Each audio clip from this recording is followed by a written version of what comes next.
I'm secretly married to my boss. Jessica. I asked you to deliver a file to the boss. Why did your lipstick fall off? Stealing snacks again? I don't want to do it. Don't do it. My team leader was scolding me. As I was stumbling around, not knowing how to explain, the boss suddenly appeared in the doorway and glanced at him carelessly. I ate it. Do you have a problem with that? I've had my eye on that Ryan kid for a long time. I took his high school, college, chased him halfway across China, worn out my shoes, or did not catch up. Simply back home to lie flat. He was parachuted into the boss of our company. I secretly thought I had a chance. But it turned out that his child was 4 years old. The parachuted-in boss is so handsome.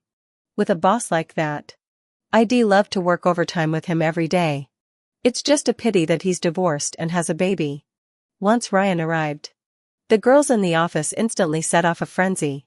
Listening to them discuss him every day made me feel a little bored. In the years that I had been running after him, he had gotten married and divorced and had a baby and was having a wonderful time. And it seemed like I just stupidly liked him for many years. This time, I finally died. On the weekend, the old man and my family arranged for me to go on a blind date. The moment I saw him sitting on the opposite side of the table, I thought there must be some bug in the world. And he, with just one look at me, asked me if I wanted to get married. He was out of his mind. Why me? I asked him, covering my restless heart. Am I better than the internet celebrity who waits for him downstairs every day? You're more down-to-earth looking. He replied dryly. Thank you. I asked him. It's okay to be down-to-earth. But don't be grounded. 200,000. He paused for a moment with a tone of certainty. I'll give you 200,000 a year. A marriage by agreement. And I won't interfere with your freedom. What makes you think 200,000? I hadn't finished my sentence. Ding. 200,000 in Alipay. I felt he was insulting me. Theoretically, I should have returned the money and slapped him in the face. The reality is, I'm 27 years old, and life has taught me not to mess with money. If I have to choose between his person and his money, I know better than to choose the money. Besides, I needed the money.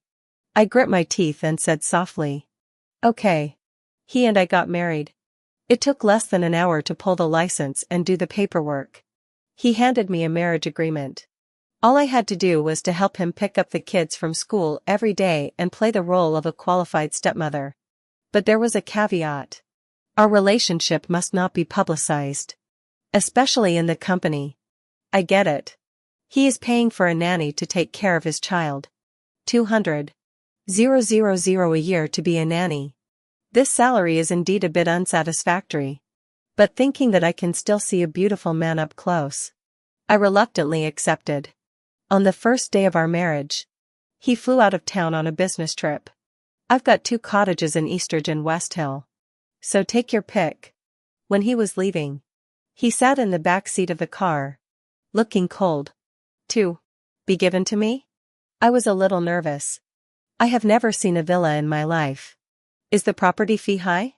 I'm afraid I can't afford it. He turned his face and glanced at me. For you to live. Oh. I oohed and awed to ease my embarrassment. It's just a place to stay. West Hill. I love standing at the panoramic windows and watching the sun go down. I was serious. He gave me a look and didn't say anything. Don't want to give? Then. That Eastridge is fine. I whispered. The driver in front of me couldn't help himself and came on. West Hill Cottage is just the name of the place. It doesn't mean the sun goes down in the west. And Eastridge is fine for watching the sunset. Darn. Shame on you. I stopped talking. West Hill. It's closer to the office. With that, he gave me a key. When are you coming back? I wanted to find something to talk about to ease the embarrassment. I regretted saying that he and I had only agreed to get married. And it was clearly written in there not to interfere with each other's freedom. In a week. He responded without emotion. Seeing that I didn't say anything, he sighed. No need to wait for me. Boo-hoo. Got it. He gave me another look. His eyes seemed to say, "What do you understand? You understand. Do your own thing and don't waste your time on me." He added. I froze there. A fire leaping up in the back of my mind. I genuinely thought he was being a bit redundant with that statement. He really thought a second-hand guy like him was the meat and potatoes. I was a little nervous about picking up my child from kindergarten for the first time. Suk. Your mom is here. The teacher heard that I was Jessica and looked me up and down. A little boy with an Ultraman book bag stood in front of me. Looked up at me with a calm face. She's not my mom. The atmosphere was a little awkward. I reached out to hold him. But he shrugged it off. Teacher. He might not be used to it yet. I pulled a smile. I know. Suk looks exactly like you. How could he not? The teacher joked with me in front of his smile. Exactly the same? I broke a sweat. Wangxing, you're lying. Max obviously has a mom. You said he doesn't have a mom. A little girl pulled a little fat boy and pointed at us. The little chubby guy looked at me curiously and lowered his head again. Red-faced. My mom said that's his stepmother. I froze for a second and looked down at Max, who had a small face taut and buried his head as he walked forward. Getting into the car. Shua. Is it hot? Do you want to turn the air conditioner down a bit? I patiently coaxed him. I hate you. He said it bluntly, blocking me with one sentence. Okay. As soon as we got off the bus, Max went to the supermarket and bought toys and snacks, piling up a whole shopping cart of toys that no one else had bought him all semester. The driver told me he was always like that. I sighed. It's not my child. I can't care. In the evening, Ryan wasn't home, so I called to check in with him about picking up his kids. Why is he angry? He asked out of the blue as he listened to me. I don't know. Probably. His teacher said he looks like me and he doesn't think I'm pretty. Anyway, every time I looked in the rearview mirror, I found his son staring through it. Glaring at me, to be exact. Not unattractive. Ryan was silent on the other end of the line for a long time. Then said, "Don't mind him." No offense? My heart rippled a little. The first pickup was a failure. And of course the next ones all ended in failure. But I had a good mindset. I smiled at everything Max said. And just completed my pickup and drop-off tasks. What's the point of being angry with a kid? On the weekend, my colleague Wendy asked me to go to the mall. I thought it would be a good time to buy some loose t-shirts for my mom, so that it would be easier for her to change when she goes to the hospital. In the underground garage of the mall, opposite the elevator entrance, there was a black Bentley parked. I noticed it solely because Ryan had one too. The next second, it was really him. The car window was half hidden, and through it, I saw another girl inside. At this moment, something in my heart was indescribable. Wendy saw it too, poked me in the elbow and whispered, "It's the boss." So the two of us, bright and early, started peeking in. "What else do you want?" Ryan's voice was dry and cold, and his eyebrows were tinted with ink. "I don't want a bag. I don't want a necklace. I want you." The little girl wrapped her arms around his neck. The whole person to hang on. It was when Wendy and I couldn't help but feel that the little girls nowadays are bold and revealing. "Sorry about that." Ryan took her hands off his neck. "Why? Don't you like me?" The little girl was a little exasperated.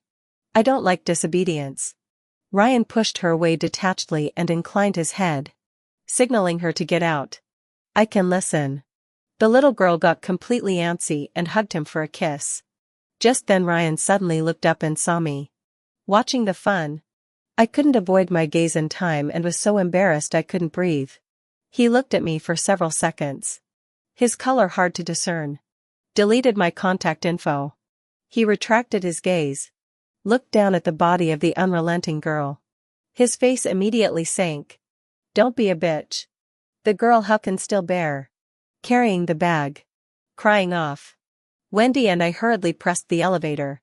The moment the elevator closed, I saw him sitting in the car looking at me.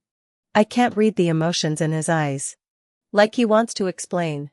But also like he doesn't care to explain. I'm more convinced it was the latter. Xing xing. Just now. Sitting in the boss car. Is it TikTok that netizen with 10 million fans? I would have liked her so much. Wendy was so excited that she showed me TikTok. Wendy excitedly showed me the TikTok. I glanced at it and had to say. Ryan had quite an eye for this one. I adore her so much and she's bowing down to our boss. Shit. Disillusioned. I laughed lightly. What's wrong with that? Having money just makes the world magical. Then. Is it possible that in the future our boss wife is a netizen? In the future. We have to come to the company every day to find the boss? Also. Maybe. I stammered and didn't dare to speak. Every time this time. I have to recite it. The prenuptial treaty. Wendy pulled me towards the second floor and sighed while walking. Also. Nowadays. Netizens are all married to rich businessmen.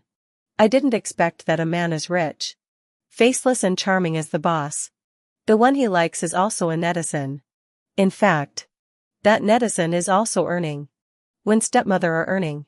I had to agree with her. You're still single. I'll let my mom find you a good one some other day. She paused for a moment. Ordinary people like us. Like the boss. Don't even think about it. Can find a stable job. Good-tempered. Even if we found a treasure. Yeah. Right. Just as I finished speaking. My phone rang. Caller ID. Overnight rich. Ryan? Who's that? Wendy asked. Smiling at my note. My cousin. I told her I'd take the call. What time are you done shopping? His voice was as low and nice as before. Making my heart beat a little faster unexpectedly. 5 o'clock. There was the ringing of a lighter on the other end of the phone and he paused. Can you take a cab back yourself? I have to drop someone off. It was clearly a question. But in an affirmative tone. Well. You can drop her off. I should have just said yes back. I don't know why I added that last sentence. It came out like a jealous little winner. And I startled myself. He paused again. As if to explain. I've got a game on Beach Road tonight. I see. What do you mean you have a meeting? Are you taking that webcam sister? Or are you meeting another webcam? My heart was sore and swollen. But then I thought. We're only married by agreement. So who am I to say? He said no more and hung up. The next second. Ding. PayPal arrived 20,000. I looked at the number in my phone and contemplated for a few seconds. So this is what he said. Like obedient and understanding? Obedient enough to see him with other women also turn a blind eye. Understandable enough not to cry and do not make trouble, just need to collect the money to do his paperman wife? If I had known that being obedient would make him so generous, I could have played nice 24 hours a day. After a few days, I took a vacation and went to Shantytown in the northern part of the city. As soon as I stepped inside the dilapidated red brick building, I saw several beer bottles scattered on the floor. You're drinking again? My chest felt like it was clogged with a ball of cotton wool. And I just let out a sigh when I saw her like that. You got your wings? Do you control me? My mom threw a bottle at me, hitting me in the forehead. Fighting back the pain, I bent down to put the bottle away and pulled her up from the bed. Have you had enough? Go to the hospital if you've had enough. Every year in May, my mom starts drinking.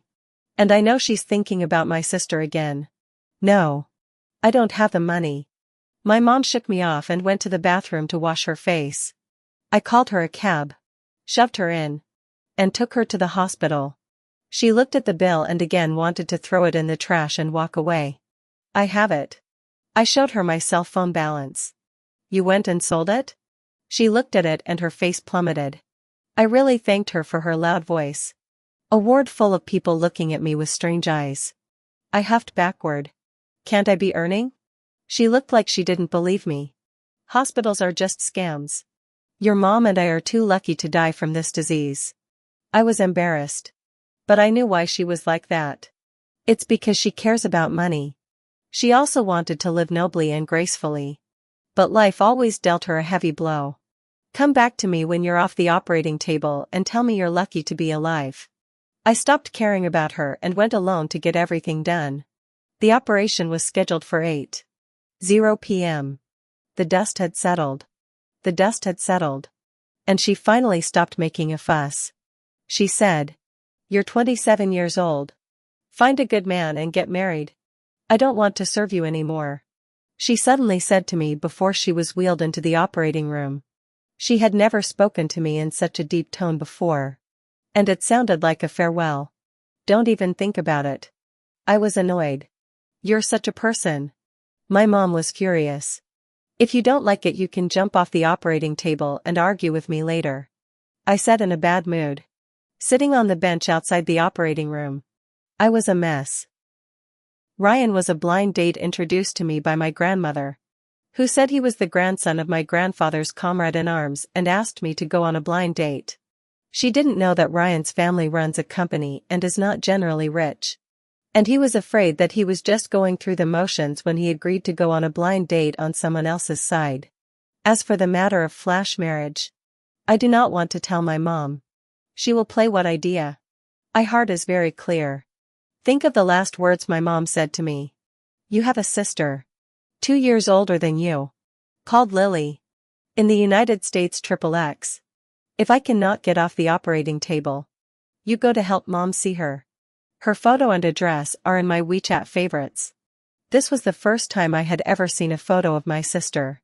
She was very pretty. And in the photo she was wearing Gucci and carrying a Chanel bag. I exclaimed that my father, whom I had never met, was really rich. My grandmother secretly told me that after my mom and dad divorced, my sister followed my dad and I followed my mom. My mom is very selfish. She is afraid that I am a white-eyed wolf. Afraid of raising me for more than 20 years. And in the end I ran away with someone else. That's why she told me since I was a child that I was born by her alone. Without a father. Everyone else has a dad. Why don't I have one? Your dad is dead. Jessica. If you don't want your mom anymore, you leave now. Every time I saw her shaking with anger, I compromised.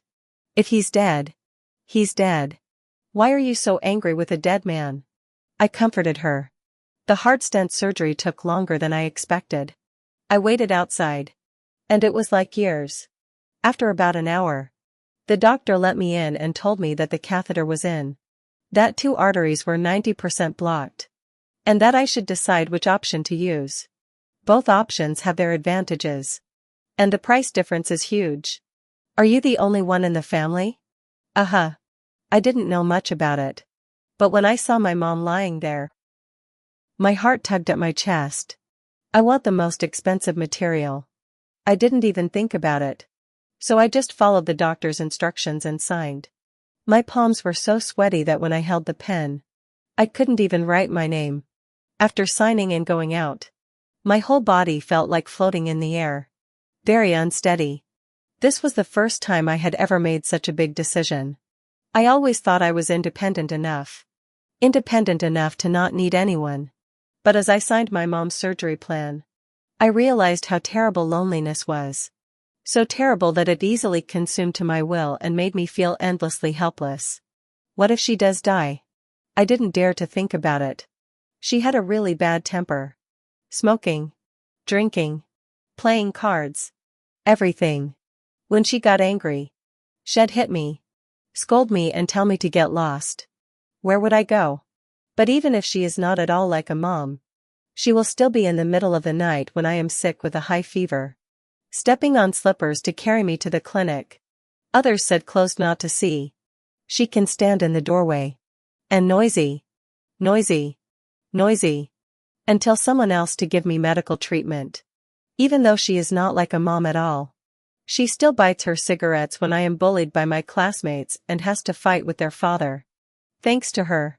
Even if I didn't have a dad, no one dared to bully me at school. She is living like no one else. But still insisted on bringing me up. So I don't go anywhere. I'm just going to stand by her and see who dies first in this life.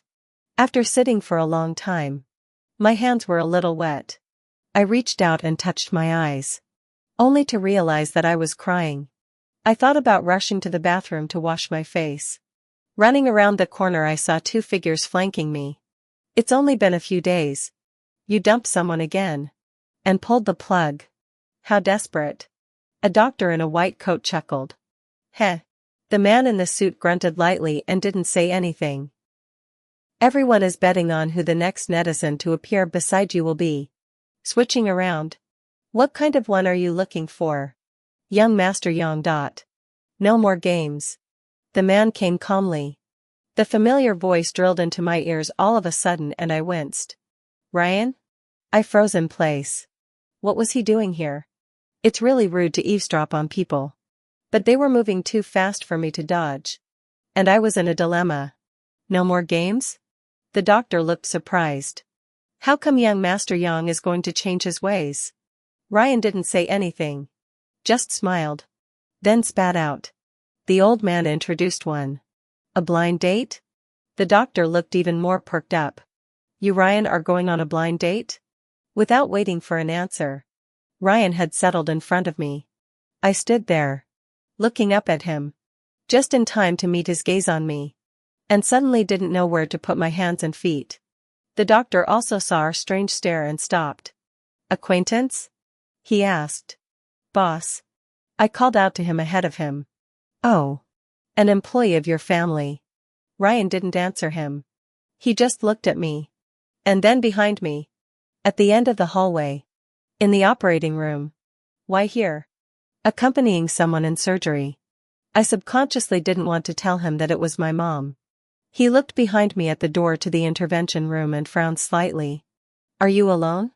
Uh-huh. I remembered I had to go to the restroom. And I had to come back quickly. I'm going to go over there for a bit. So we'll go first. Uh-huh. I ran to the restroom as if I were running away. Behind me. The doctor started chatting with him again. As if this little incident of mine wasn't worth mentioning. You have to help me out at the alumni reunion tonight. I can't drink and I have to work tomorrow. I didn't hear them talking after that. When I came out of the restroom, there was no one in the corridor. So I hurriedly went to wait outside the operating room again. Thinking back to their conversation, I still felt a little low in my heart. Even his classmates knew that he was so fun-loving. So my existence was really just a piece of paper for marriage. What else was I expecting? After waiting a little longer, my mom was wheeled out. The surgery went well. And I was finally in a good mood. I bought her congee at night and fed her. And she didn't curse me much because of the pain. When I saw her sleeping, I hired a caregiver. I still had to go to work. There was no way I could stay in the hospital all the time. While swiping my credit card, I thought of Ryan again. Thanks to him, I could be so dry when I swiped my card. I smiled bitterly. I was just about to take the elevator down when my cell phone rang. Gone? It was Ryan. I didn't understand why he was asking. Was he still in the hospital? Right out of the hospital. -2. -2? I didn't think much of it and rushed to the second floor of the hospital. As soon as I got out of the elevator, I saw his black Bentley. He rolled down the window, signaling me to get in the car. I had to pull open the backseat door stiffly. Sit in the front. 3 simple words with unquestionable authority. Okay. I had to sit up apprehensively. In fact, every morning, I rode with him to the office. He rode in the passenger side. I rode in the back. And then I would get out of the car early when I was still a block away from the office. He drove and I sat in the passenger seat. This was the first time. He turned his face sideways and saw that I had fastened my seatbelt before he started the car and drove in the direction of the villa. Aren't you going to the alumni reunion? I had thought he'd be at a drinking party by this point. You like eavesdropping that much? He asked me in return. I didn't mean to eavesdrop, I explained. He didn't say anything. Just looked at me. I raised my eyes and his long knuckles lightly tapped the steering wheel. His face indistinguishable. There's nothing interesting about an alumni reunion, he said simply. As an explanation. Oh. I didn't know what to talk to him about. Did your friend's surgery go well? He asked. Uh-huh. Do you want me to go say hi? I know the head of the hospital. No. I quickly refused. I didn't want him to know that it was my mom. And I didn't want my mom to know what I had done. He gave me a look and didn't say anything else. I hardly ever spoke to him at work. And at home. He was often not home. Or when he came back, I was already asleep. I slept in the guest room. And it was hard for us to say a word at the end of the day. Jessica, you used to study here? He suddenly asked again. Yeah. South Shore High. I answered honestly. Actually, it was selfish because he went to South Shore High. That's quite a coincidence. He looked at me and raised an eyebrow. So we're still alumni. It's a coincidence. I replied quietly. But there was a hint of loss in my heart.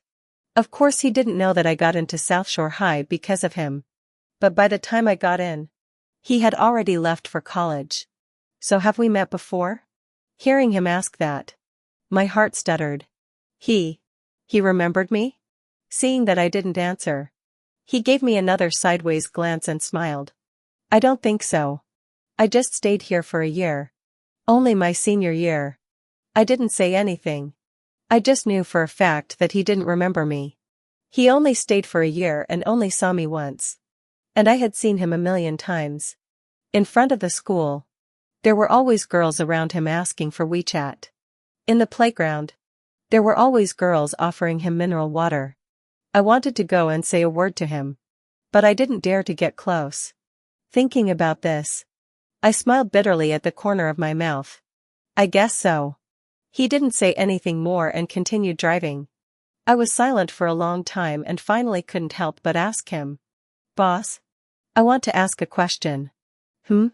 So you really chose me then because you thought I was down to earth? He obviously froze. Looked at me for a long time. And suddenly laughed. You really believe that? What kind of answer is that? Because of that smile of his. Those hidden in the bottom of the heart of the emotions of the crush. And some resurgence. Disturbed me cannot rest in peace. The next day. I really can't stand the torture. Want to ask him what he meant by that sentence last night. But he went on a business trip again. I had to go to work with a black eye. The team leader held a pile of information for me straight away, telling me to organize it before I left work. I sat in front of the computer typing and organizing at the same time. I was so busy that I didn't even have time to eat my lunch. I had to pick up Max after work. And I was so hungry that I just bought a loaf of bread on the street and gobbled it down. When I picked Max up, I was already 10 minutes late. So to make up for it, I bought him a few toys from the toy store I passed by. Max was standing in front of the school with a strained face. So I got him into the car, brought him the toys, and coaxed him. Then Ryan called. Did you get it? Yeah. I'll be back in 2 days. He was about to say, do you have a bag you want? A bag? I didn't react for a moment. I was about to say no. A toy came crashing down on me, hurting my eyes so much I couldn't open them. I covered my eyes and huffed in pain. Slowed down for a few seconds and tried to stay calm. We'll talk about it later. Shua is in a mood. I hung up after saying that. What are you doing? My eyes hurt from him smashing them and I was getting a little angry. My mom will come back without you. The little guy stared at me with round eyes. A face swollen scarlet. I pondered this for a few seconds. Is he upset that his dad called me? Normally, I turn a blind eye to him. As long as he doesn't make a scene. After all, stepmother is hard to be. But today I thought about it. This is not the way to go. I lowered my voice, trying to gain his understanding. Shua. This is an adult matter. You're still young. You know? I don't know where his mom went. Or if she's coming back or not. But Ryan had gone so far as to ask me to pull a license for him to be a stepmother. Then obviously he had no intention of getting back together. I know everything. Don't lie to kids. You're the bad guy. You took my dad. Me. Where did I steal him from? Without me, your mom wouldn't have come back. I told him straight away. He stared at me without saying anything. His lips trembled a few times in anger. The next second, tears came to his eyes. Seeing him cry, I couldn't bear it again. He's still a child. I shouldn't break his heart. I was just about to go over to hug him. But he desperately pushed me away and found something from his school bag. Handing it to my eyes. I have a mom. This is my mom.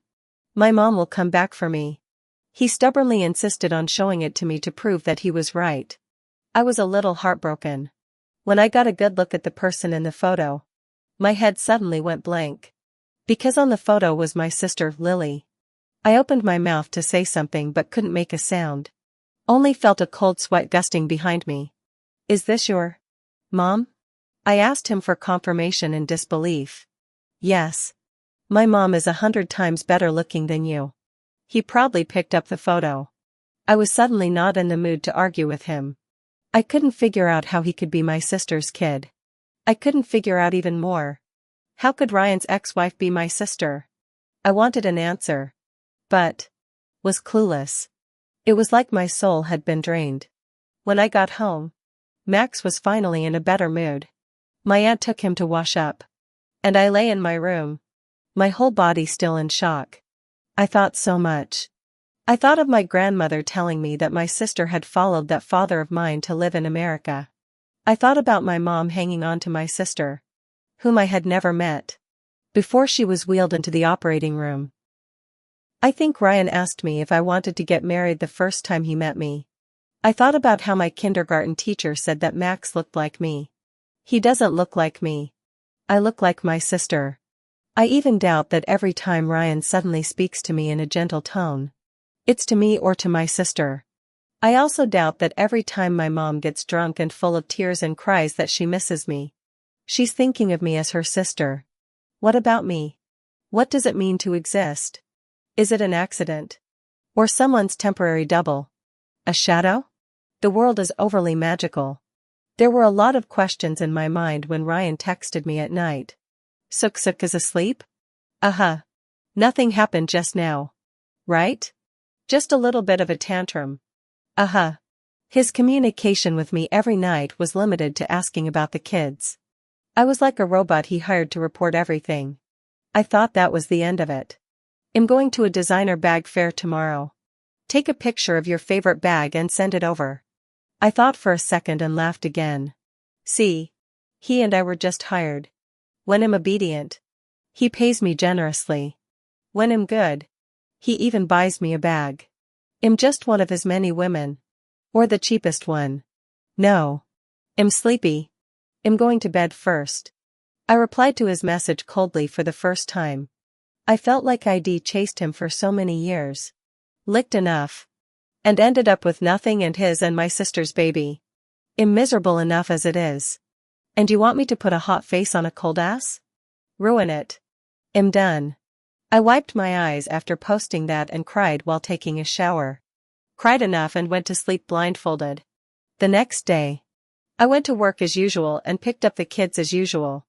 After a few days of walking like a zombie, I went to the hospital to pick up my mom from the hospital. As a result, just after leaving the hospital, she received a call asking her to go play mahjong. What are you doing with that look on your face? The doctor didn't say you can't play mahjong. I sulked. And let me quit smoking. And let me quit drinking. And now the cards also do not let me go play. You directly let me die. I watched as she had the strength to curse me again. And from the bottom of my heart I murmured, "That's nice." I took out my cell phone, transferred 10,000 to her, and calmly said, "If it was your sister you took at that time, wouldn't you be living in this hellish state?" She froze, looking at me incredulously. And only after a long time did she pull up her voice. "You're heartless. Don't you also want to follow that rich father of yours? You go. You dislike your mom's incompetence. Go and don't come back." I looked at her teeth and claws. Suddenly wanted to laugh. To this day, she thinks I'm in it for the money. I just feel sorry for her. This stupid woman. The moment I make a move to make her feel like I'm going to leave her, she gets nervous and jumps on her feet. I didn't say another word. Just silently got her medicine and walked her back to Shantytown. I didn't want to pick up the kids or even go back to that house. But I couldn't get the money to break off the engagement. I still had to tough it out and go through it all mechanically. After a few days of this, I suddenly figured it out. I went and got a big perm and dyed my hair maroon. I was satisfied to see that I looked nothing like my sister in the photo. At the company's regular meeting, Ryan came again. What's wrong with Mr. Young lately? Why does he come to every group meeting? Other groups don't see him going so often. My team leader was sweating nervously. He's probably got a crush on the new intern's sister in our group. Don't be ridiculous. The intern's sister blushed red with shame and denied it. Otherwise, who do you see? Who's single? Isn't Jessica still single? My coworkers joked. I was just quietly watching the fun. But I never thought the fun would get to me. Jessica? My team leader looked at me and shook. No way. Mr. Yon doesn't like that. I thank you. I don't like him like that either. I came up with a sentence in a bad mood.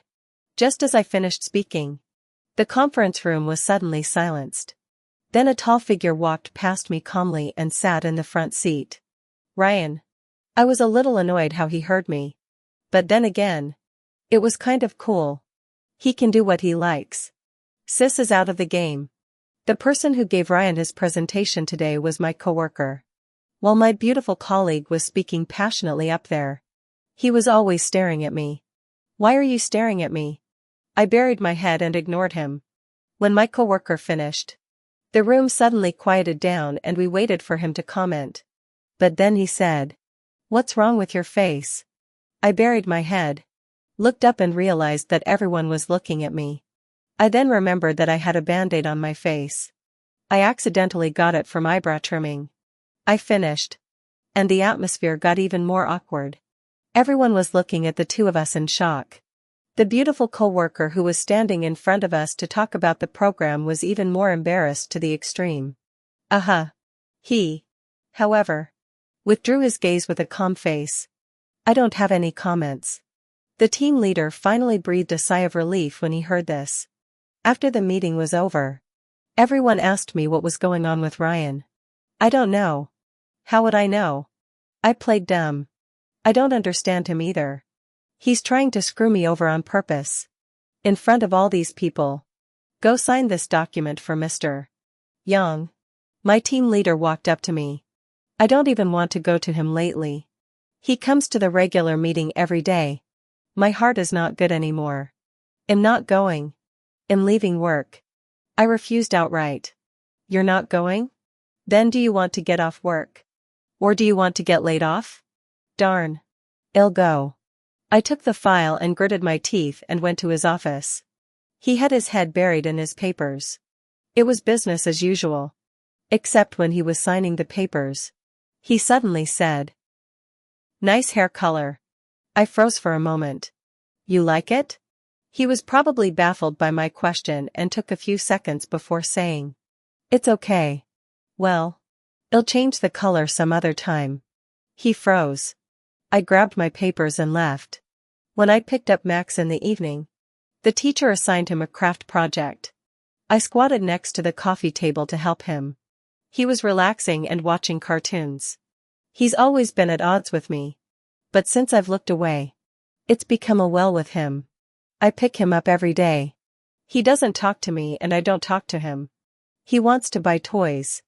And when he's done, he swipes his father's card and I carry them back for him. He wants to watch cartoons. I do his homework. Finally, we found our balance. Halfway through, Ryan came home. He changed his shoes and went upstairs to change into his housecoat and came over. Seeing him come over, I went straight. You do it for him. I'm going to take a shower. He looked at me and didn't say anything. When I finished showering and came out, I saw him leaning against the door, looking straight at me. My heart skipped a beat and I was about to close the door. I'm going to bed. I'm done for the day. I sent straight for the door. My shoulders burned from his hot gaze and I suddenly realized I was still wrapped in my towel. He didn't say anything. He pulled out a cigarette. bit it in his mouth and inclined his head to light it. He didn't look serious at work. He looked like a delinquent. Say it. He didn't want to leave. His eyes seemed to see right through me. And he spoke slowly. What's going on? Nothing. Did Max mess with you? No. Does your team leader give you a lot of work? No. Then what's the reason? Lack of money? He inclined his head and lit a cigarette, looking like he was about to lose his patience. Lack of money? I'm not short of money right now. I finally decided I didn't like him anymore. And he thought I was making a scene. Even if I was messing around. It was as if he felt it had nothing to do with him. Inevitably. I still felt a little sad at the bottom of my heart. He sighed and softened his tone. I have been a little busy lately. So if you want anything, you can just tell me. I don't want anything. I tugged at the corner of my lips. It's only for a year anyway. Let's get a divorce when the year is up. I added. So fussy. He ran out of patience and finally spat out 2 words. As you wish. After that, he turned around and went back to his room. I closed the door and lay on the bed. My heart still hurts. See? He didn't care. To him, an unpleasant situation like mine is nothing more than a clown. It can't stir up any waves. The day goes on. You can't live on love alone. I went to pick up Max in the afternoon. Just as I arrived at the kindergarten, the teacher told me that Max had hit someone. I froze. Look. My son was hit by your child with 2 bags on his head. The parent with the big red painted nails and hateful heels was raging. Max clenched his fists, tensed his little face and didn't say a word. Next to him stood a little fat boy. The classmate who said I was a stepmother last time. His name was Wan Xing. What's going on? I crouched down and asked Max. He didn't say anything. Mom. I'm in pain. The little chubby boy wailed and cried louder. Serves you right. Max glared at him with a defiant look. I had a bit of a headache. Look how uneducated you are. You even curse. What did your parents teach you? Wang Xing's mom raised her hand and was about to hit him. I reflexively went to look at Max. He was obviously irritated by the words. A small face swelled scarlet. Tears in his eyes. Just not crying. How do you talk? I shielded Max behind me. What do you want? Your family beat someone up. Do you still have a point? Wang Xing's mom looked like she wanted to fight me. Let's talk things over. Not in front of the kids. The teacher came over to make peace. I swallowed my breath. Okay. I'll ask the child first. Teacher. Please go and look for the monitor. I pulled Max to the corner. I crouched down and looked at him.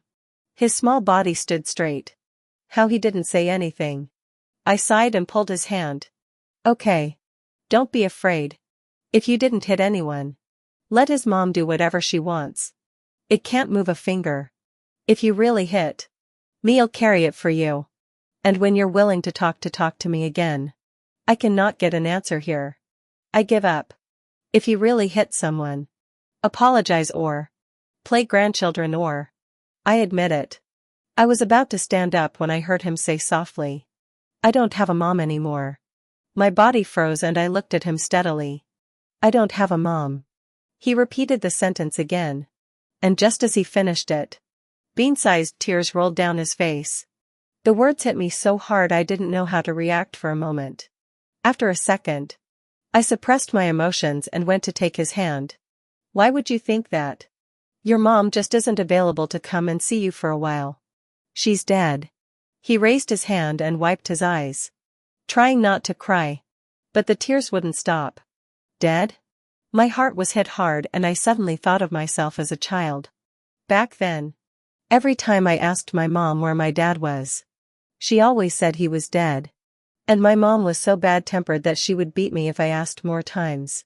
Later on, I no longer dared to ask, and only dared to secretly hide inside the quilt and cry.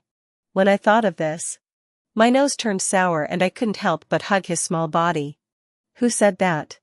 As soon as I opened my mouth, I realized that my voice was a bit choked.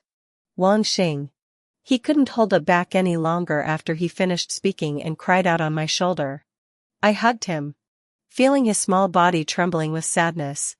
No matter how stubborn he was still just a child after all. He lied to you. I comforted him. And thinking of something? I asked. Does he say that a lot? And that's why you hit him? He was already sobbing uncontrollably. A sudden wave of anger raced through me. I picked him up and walked straight to the little fat man. Were you the one who said his mom died? I glared at him. The little chubby boy was shocked and jumped into his mom's arms and cried. Why are you being mean to my son? His mom came over and pushed me. I couldn't stand still with the baby in my arms and almost fell down. I stood up steadily. You've taught your son well. He goes around saying that other people's mothers are dead. And his mother is dead. So what am I? You don't care if you're born. And you want someone else to teach you? Want us to apologize? You can't even think about it in your life. I didn't ask your family to pay for the moral damages. You should burn high incense. Wang Xing's mom looked at her own child and then at me. Probably feeling disgraced. What are you talking about? She rushed over and was about to strike me. I carried Max to the teacher. Took the lead and grabbed her hand before her slap landed on my face. She got even more furious and came to pull my hair with her other hand. I rolled up my sleeves and fucked her. The battle was too intense for the teachers to dissuade. So half an hour later. Teacher's office.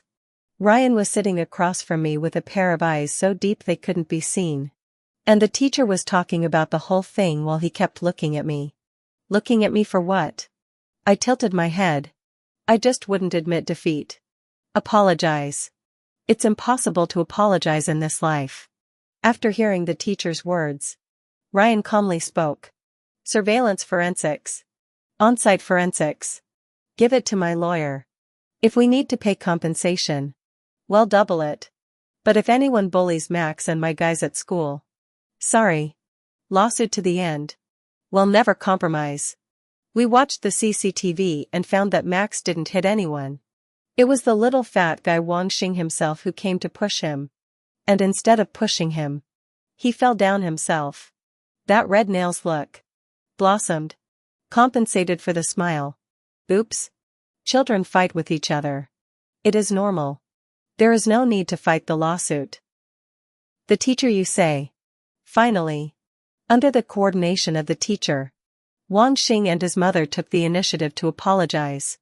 When I got home later, I went to my room in a sulky manner. There was a sudden knock at the door. I walked over to open it. Saw that it was Ryan. And hurriedly blocked it again. This was humiliating. Now my hair was messed up like a madwoman's. My shirt was completely misplaced. And I had scratches all over my neck and face from that red fingernail. Open the door. His low voice came. It's not convenient. I'm going to sleep. I didn't want him to see me in such a state of disarray. Though had seen enough of it this afternoon. Definitely disappointed in me to the core. So brave in a fight. Now you're afraid to open the door? He sighed and lowered his voice again.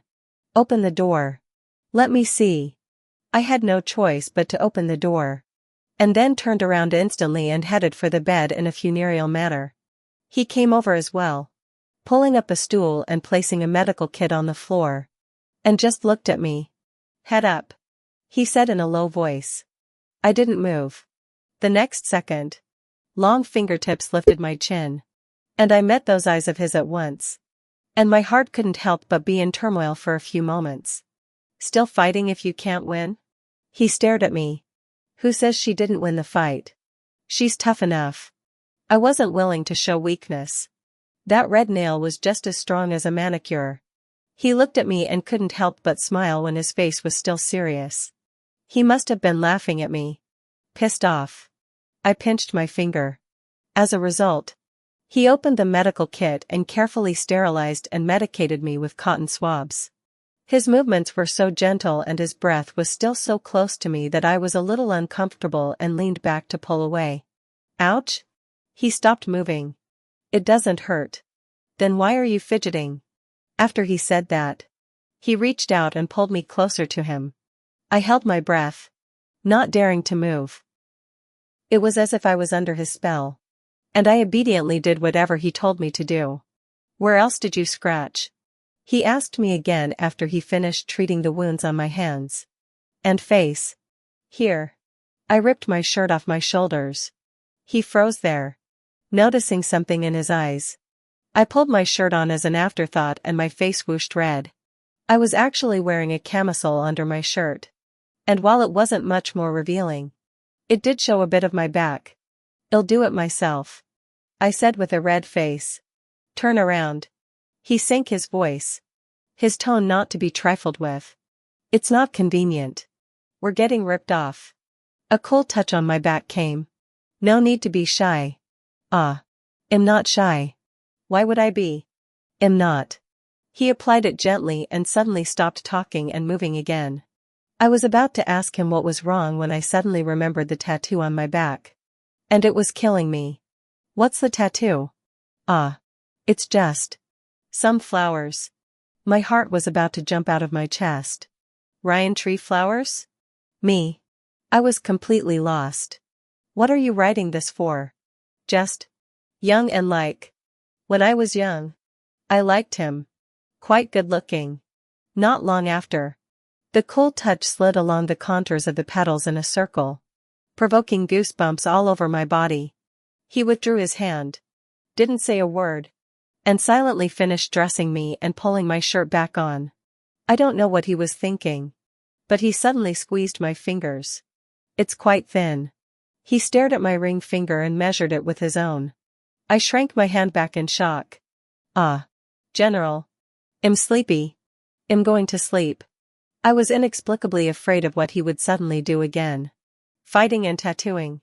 Again. He suddenly laughed when he looked at me like this. It's me who underestimated you. What? He realized I wasn't a good girl and regretted it? I'll come back tomorrow night. What? Tomorrow night? I didn't understand what he meant by that. He didn't say anything else and left with the medical kit.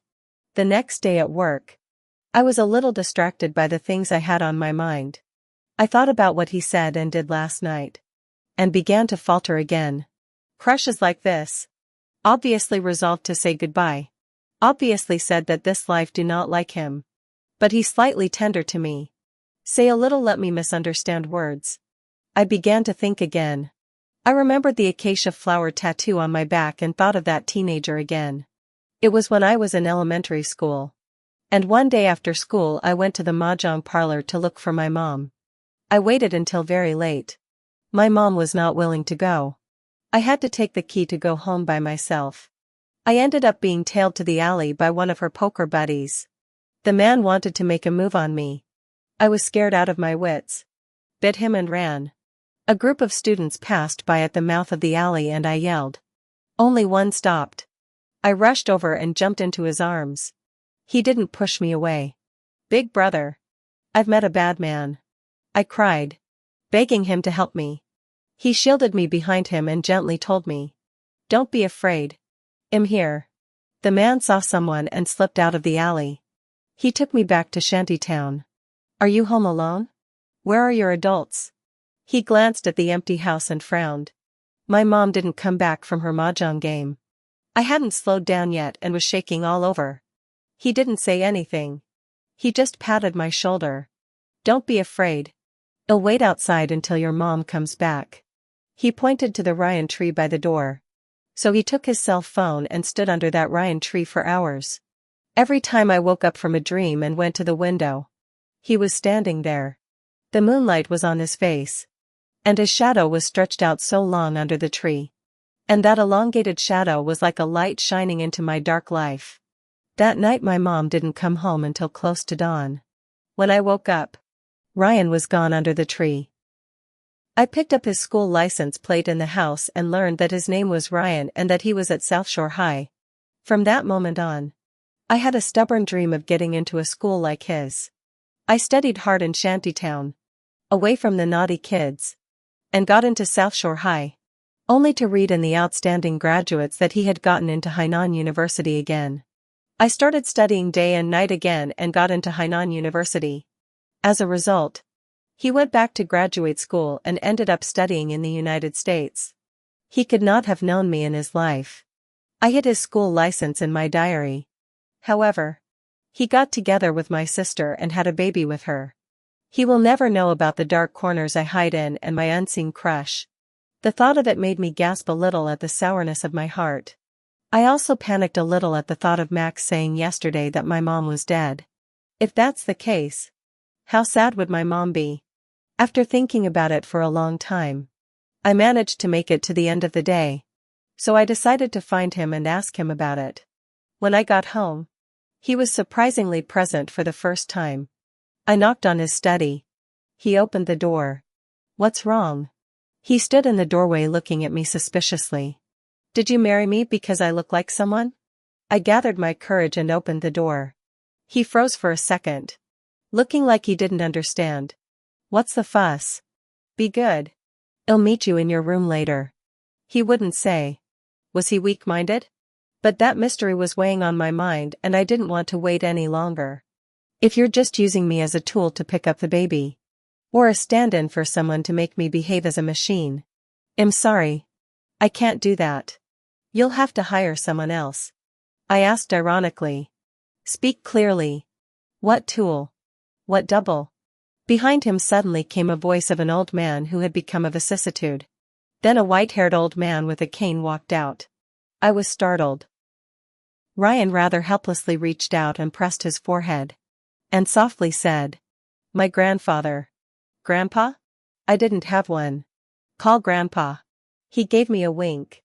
"Grandpa." I didn't dare disobey. "You don't even tell me you're married. And you're hiding it from your family." Grandpa gave Ryan a hard stare. "Been busy lately." Ryan was being perfunctory. "Earned a few stinking bucks." "What? Granddaughter-in-law is hiding it all and won't bring it to me as an old man?" Grandpa almost hit him with his cane. But because I was there, he held back. "How could I hide it from you? You're here, aren't you?" Ryan held Grandpa up. "Don't be angry. You're old." I stood still, not daring to move. "What's your name?" Grandpa lowered his voice and smiled at me. The speed of the face change blindsided Ryan straight away. "Jessica," I whispered. "Jessica. You're the grandson of my war buddy? Bastard. I thought you said it didn't work out?" Grandpa scolded Ryan and then said to me, "Tell Grandpa. How did this brat bully you?" "Huh?" I looked at Ryan and he shrugged helplessly. "What are you looking at him for? Don't be afraid. Grandpa will take care of you. Don't ask her. You should be scared." Ryan pulled Grandpa straight towards the study. "Ask me anything. You wait for me to see more. You this person." Grandpa was pulled to the study by him and closed the door. When I was hesitating to leave or not, the door opened again. "Go to the guest room and wait for me. Give me 10 minutes. "Oh."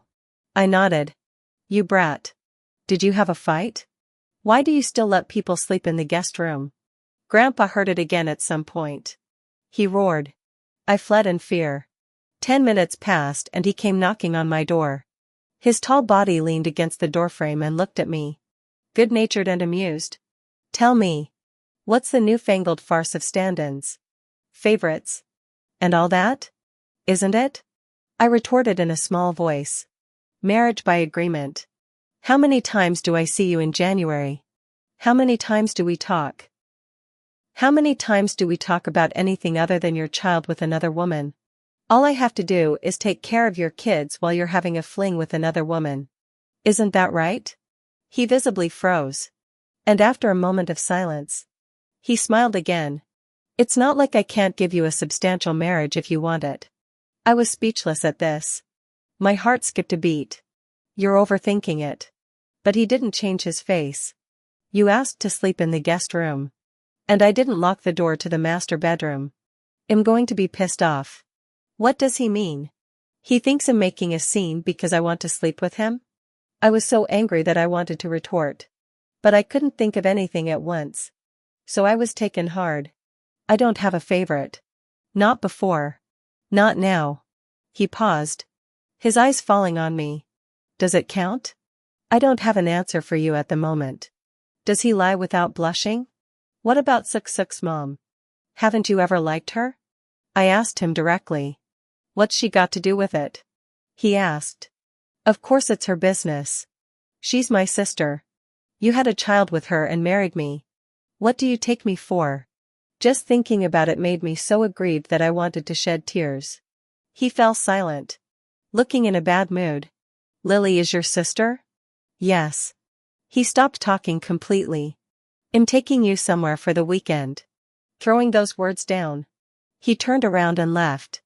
Without any explanation. He was gone. And my heart still couldn't calm down for a long time.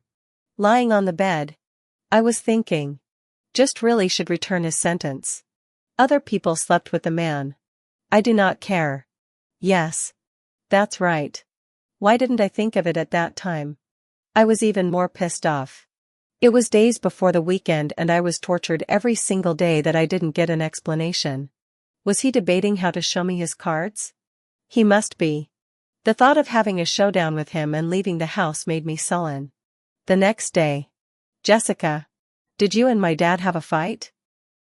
Max asked me with a raised face. Uh-huh. I had a raw look on my face. Happy? Kids are little people. It was okay. He looked at me with a smile on his face. I should have been angry. But I couldn't help but smile when I saw how unabashedly happy he was. Happy is good. So will you go? He asked me again. I will. Will Dad find me someone else to do crafts with if you leave? That's what he was worried about. Yes. What if I don't do it as well as you? Kids can't be so greedy. You want me to go away and you want to make crafts for you at the same time. I really wanted to pinch his little face. But I held back for fear of him crying. Can't I? No. Life is so unpredictable. And Max and I have gotten closer because I'm leaving. He didn't talk to me before.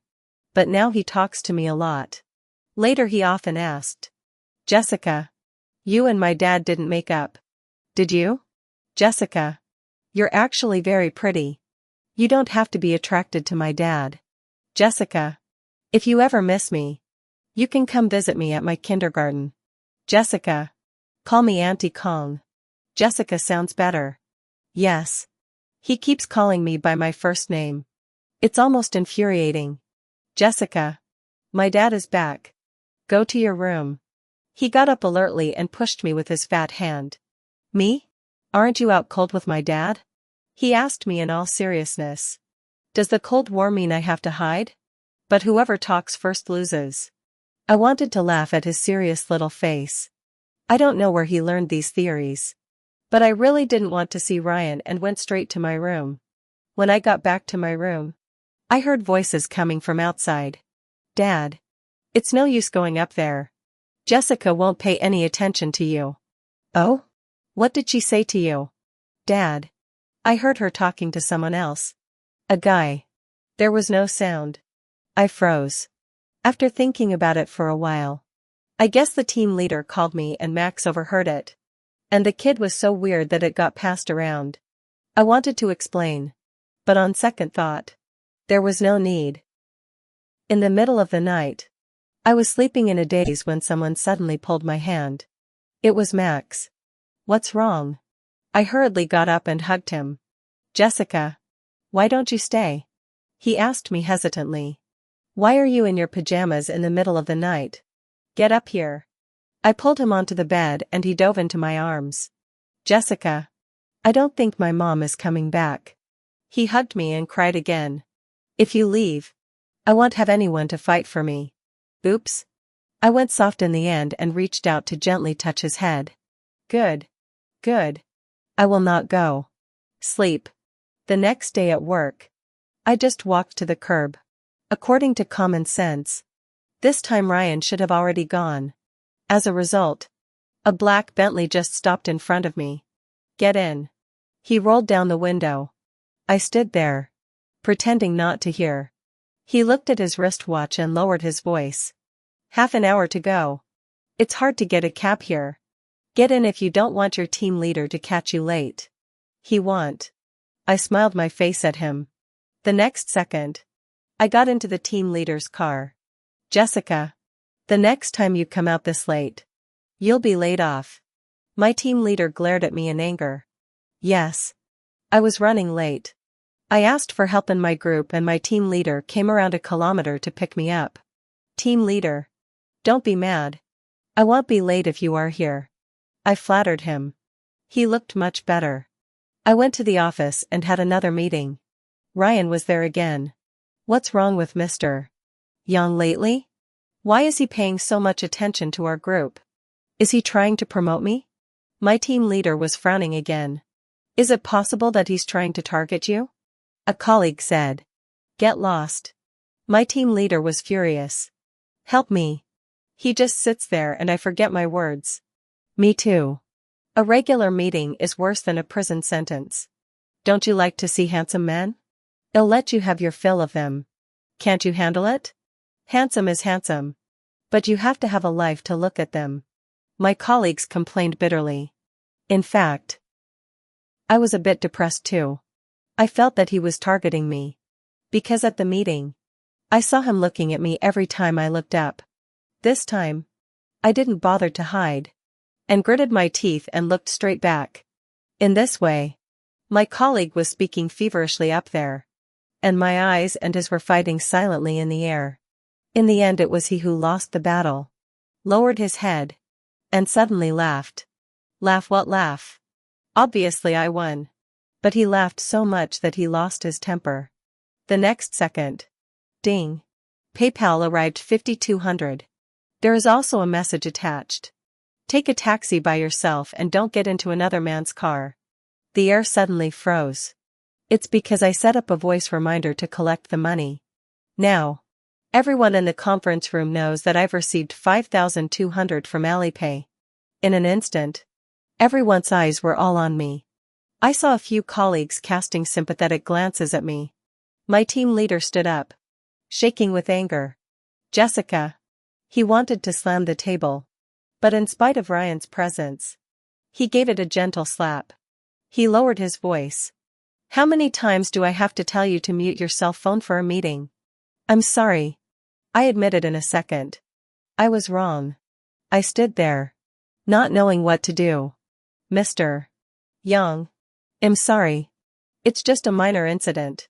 I'll be sure to teach you better. The team leader compensated with a smile. Everyone followed the team leader's gaze to Ryan again. Compared to my nervousness, I was at a loss for words. The main culprit was calm and collected. His long fingers swiped through the pages of his cell phone before finally putting it down. Okay. Okay. Then continue. The team leader let his colleague continue. Colleague's hard head and spoke for a while. I was so angry that I couldn't swallow the breath. Picked up my phone and sent him a message. Do you think it's funny? With this amount of money, how long can you take a cab? Is it a big deal that he's rich? I'm free to ride in anyone's car. He's also a bit too lenient. He was staring at the PPT on the stage when his eyes suddenly fell on his cell phone screen. But his expression remained unchanged. See? Every time I'm pissed off. He's still calm. The next second. Ding. PayPal arrived. 13,140. Is that enough? Loud voices cut through the air over the conference room. My head went blank. It's over. It was so unexpected just now that I was so nervous that I forgot to put my cell phone on silent. Jessica, my team leader jumped straight to his feet. Not only him. Even I myself wanted to hit myself. Why didn't you mute it again? It's good to be in love. Can you stop flirting in the middle of a meeting? My team leader was already starting to smoke. I'm sorry. I bowed my head and apologized. Get out. My team leader just told me to go. Fine. With a headache, I picked up my computer and headed out. As soon as I took a step, someone stood up. Ryan. He directly stood up and also went outside. Mr. Young. I'm not asking you to go out. My team leader was stunned. Ryan didn't say anything. Just looked at me.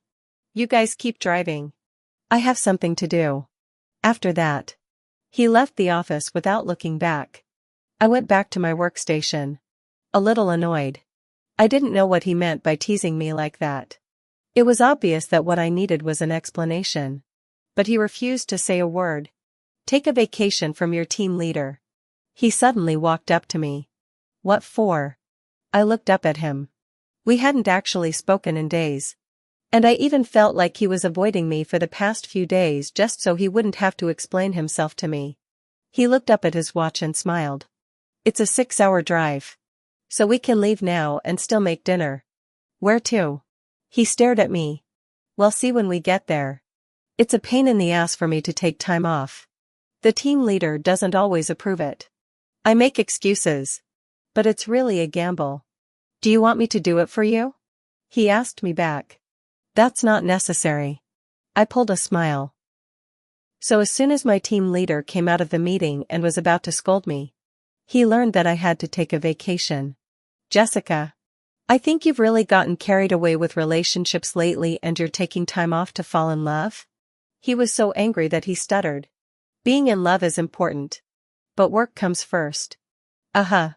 I nodded. Can I take a vacation then? Well. My team leader rolled his eyes at my exasperation. Took my leave slip.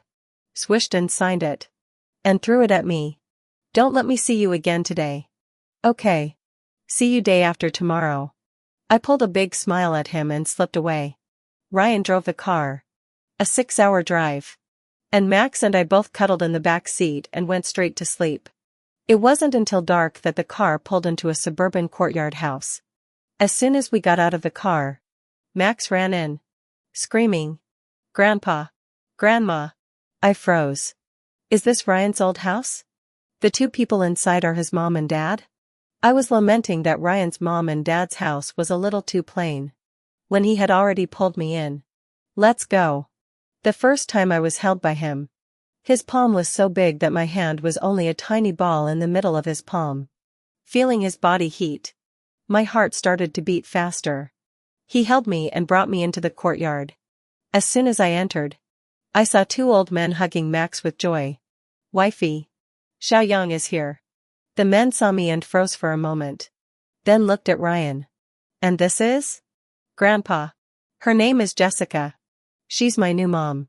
Max jumped the gun and introduced me. The man was taken aback. Then beamed with joy. Uncle.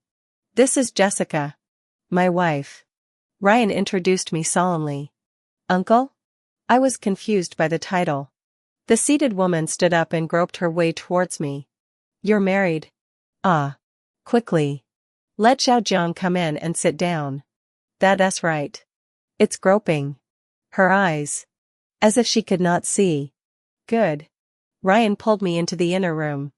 The old couple brought out some fruit and a variety of candies for Max. The man asked Ryan some questions about work. And I sat quietly listening. I didn't know what their relationship was. But I could feel that Ryan respected them. At some point, the woman came over slowly with a piece of embroidery. Xiaojiang. Auntie is meeting you for the first time. There's nothing to give you. This embroidery. Let's give it to you guys as a wedding gift.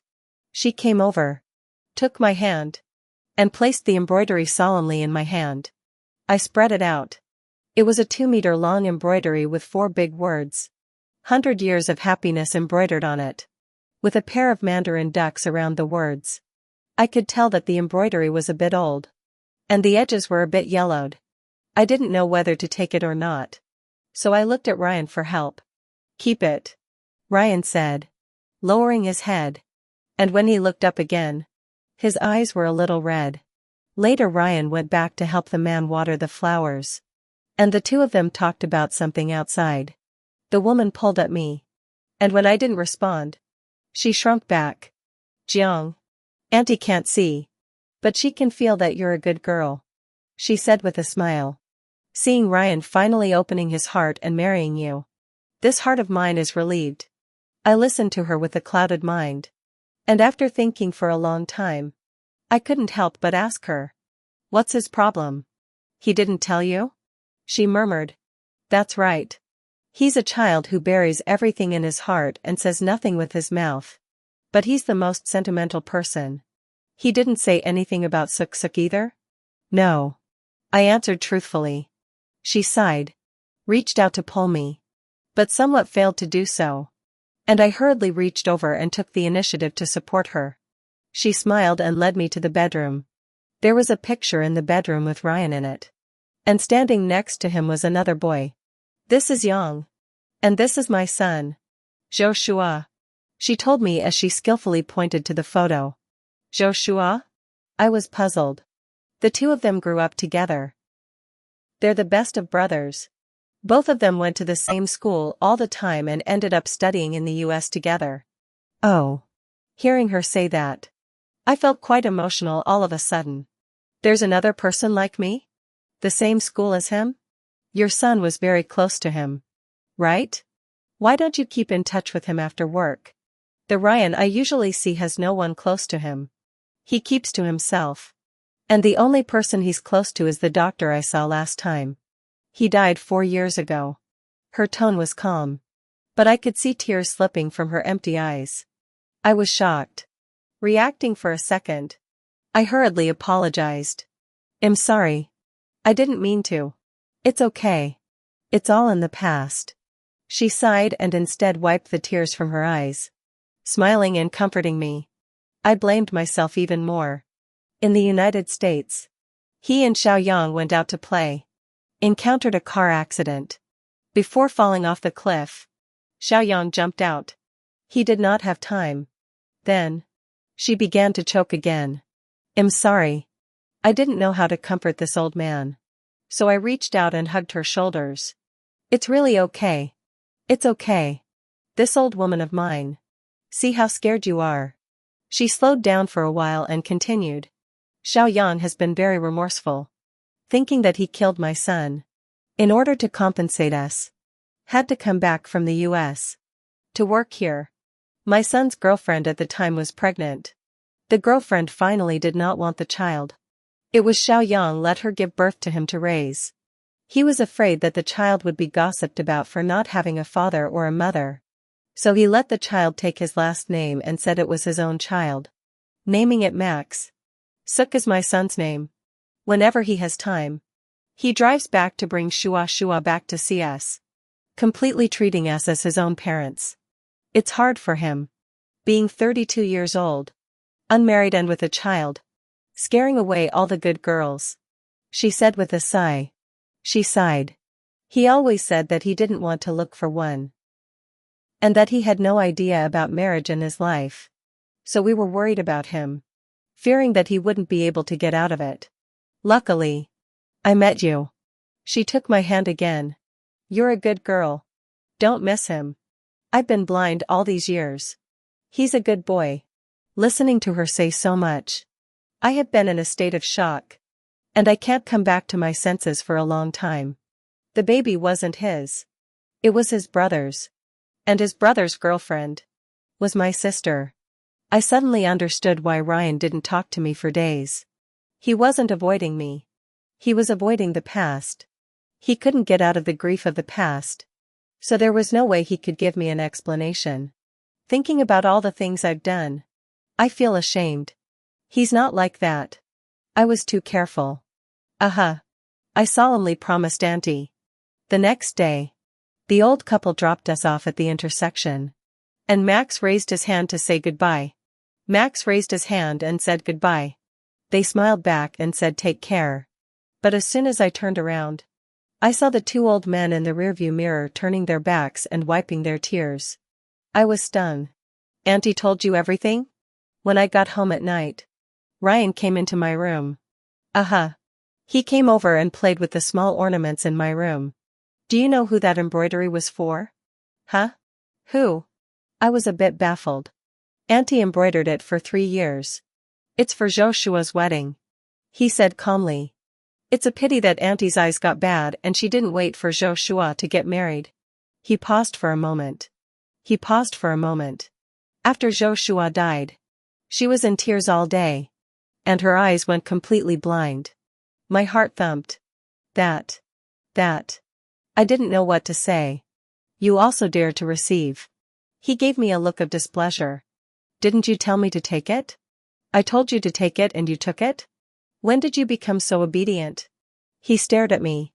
Then he'll return it. With that, I was about to pack my bag. But his hand was pulled back and he asked me, "What's the point of giving it back after you've taken it?" "Then what? I'm going crazy." He lowered his head and looked at me. "Save it for the wedding." "Wedding?" I was straight up stunned. "Don't you want to?" He looked at me with burning eyes. "The old man has come to me. Cannot hide. That side is already arranging. You work hard. It's not a question of hard work." I was a bit anxious. "What's the problem? What's the problem?" "How do I know?" There was so much information at once that I was a little disoriented. "There's still a month left. To give you a buffer," he said, reaching out and patting me on the shoulder. Then he headed out of the house. A sudden clarity came over me. I knew what the question was. The problem was whether he liked me or not. If he didn't like me, then it was already a mistake for us to get a license. And to have a wedding. Wouldn't that be a mistake? "Ryan." I called out to him the second he closed the door. "Huh?" He stopped and looked back at me. I debated how to ask. It's too hard to ask someone if they like themselves. When I didn't say anything, he simply turned his entire body around and leaned diagonally against the door frame. "What? You want to sleep in the master bedroom today?" Me. In an instant, my face turned red with shame. And that question could no longer be asked. "I'm not taking the car tomorrow morning. I'll take a cab." I threw him a comment and turned around, no longer paying attention to him. "Suit yourself." He felt self-conscious and closed the door. After that day, my relationship with Ryan became ambiguous. Whenever he didn't have work after work, he would go with me to pick up Max from school. He also tried not to go out at night, so he stayed home and watched me do crafts with Max. Every night before going to bed, he would talk to me for a while. And most of the time, he would listen to me quietly and then take a book and turn a few pages. Before he leaves, he always tells me something like, "If you need me."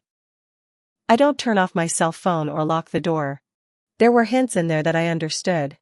Even if there was no kissing, no hugging, not even physical contact, I was still aroused by these little gestures of his every day until my heart raced. Ryan offered to meet my mom for the weekend. I thought about it for a long time and agreed. For this meeting, I took a special early day off work to go home and clean up my mom's house, and repeatedly warned my mom to keep her mouth shut. My mom was quite reasonable this time, and was happy to know that I was going to bring my boyfriend back. "Don't worry. Mom will definitely behave well," my mom promised with a pat on the back. She opened a mahjong parlor in Shantytown. And she doesn't play mahjong anymore. Every day, she just takes a look at it and helps serve tea and water, which is quite suitable. When I came out of my mom's place, I was so relieved that my steps home became lighter. When I got home in the evening, I opened the door and found an extra pair of high heels at the door. My heart stuttered. Immediately following the living room came the argument. "Marry me if you can't give up your child. You know I've been waiting for you." Hearing the woman's voice, I was like being struck by lightning. And I was fixed there without moving. She was still coming. "No way." Ryan looked calm. "Why not? You'd rather marry some random woman than me?" The woman was a little exasperated. "You think I'd stay with my brother's girlfriend? But you know very well that all I've liked from the beginning until now is you. Being with Joshua is also to piss you off. Why can't you just look at me?" The woman cried with tears in her eyes. My heart clenched together. Of course I could guess who it was. It was my sister. It's just that I never thought that she actually liked Ryan. Liked Ryan but also gave birth to Joshua's child? And now she's threatening Ryan to marry her? I know Ryan loves Max very much. He must not be able to let go of her. I was a bit nervous to hear his answer. The next second. "I don't like you. Never have. Never will." He paused, his voice low. "There's no way you're going to be allowed to take the baby." Heh. Heh. She suddenly cried and laughed. "Do you really think the child can leave his mother? Have you ever thought about what he will grow up to be without his mom? He'll be sensitive. He'll have low self-esteem. He'll go to extremes. Can you be responsible for these consequences? Ryan's side suddenly became silent. My heart clenched and ached. I thought of the hurt look in Max's eyes when he cried and told me, "Jessica, I don't have a mom anymore. And she's dead. The child is innocent."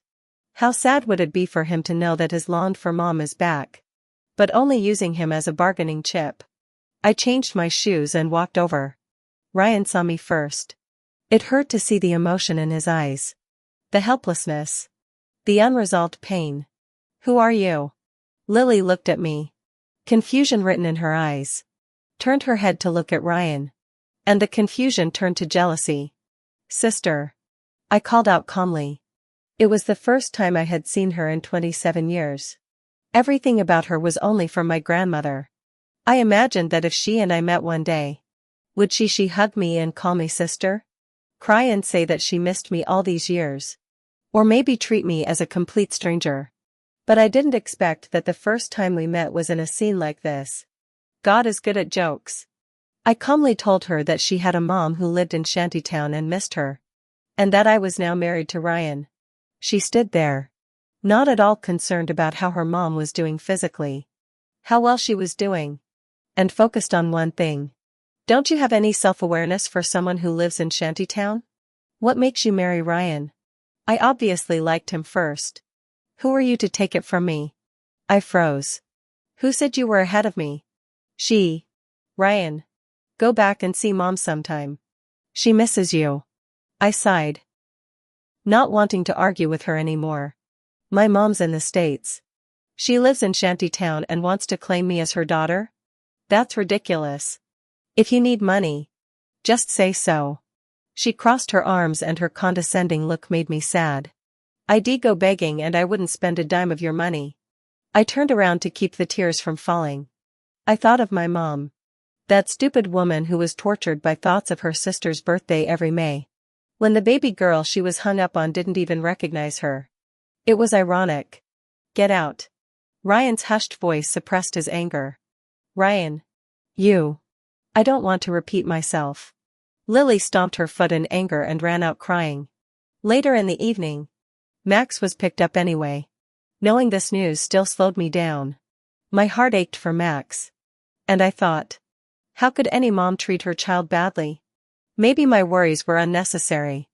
However, I couldn't sleep at night. I went downstairs to the kitchen to get some water.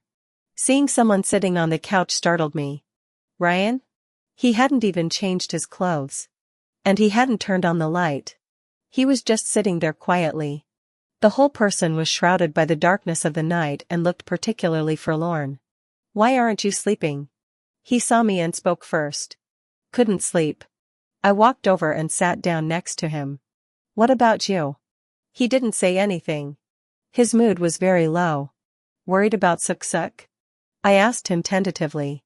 He lowered his eyes uncomfortably. His voice was soft. "He didn't bring the bear he cuddles with every night." I froze for a while without saying anything. I usually thought Ryan was too strict with Max. Rarely smiled. Max was a little afraid of him. He really wasn't much of a gentle father. Yet, he knew that Max needed to cuddle his bear every night to fall asleep. I didn't know how to comfort a wounded father. So I just stayed with him silently. "Well, should we send him the bear?" I asked him tentatively. He looked at me for a moment. Then stood up. "You go to sleep first. I'm going out. I'll go with you." He froze for a second. Then said, "Okay." I thought Lily's place was far away. But it was actually only an hour's drive. And Ryan obviously knew his way around. "You've been here many times?" I asked him. "Uh-huh." He didn't try to hide it. After a while he added, "Whenever Suk-Suk gets sick, he always cries for his mommy. And I always bring him here in the middle of the night, hoping that Lily will take a look at the baby. And then? She wouldn't see it." He downplayed the past. I listened in silence.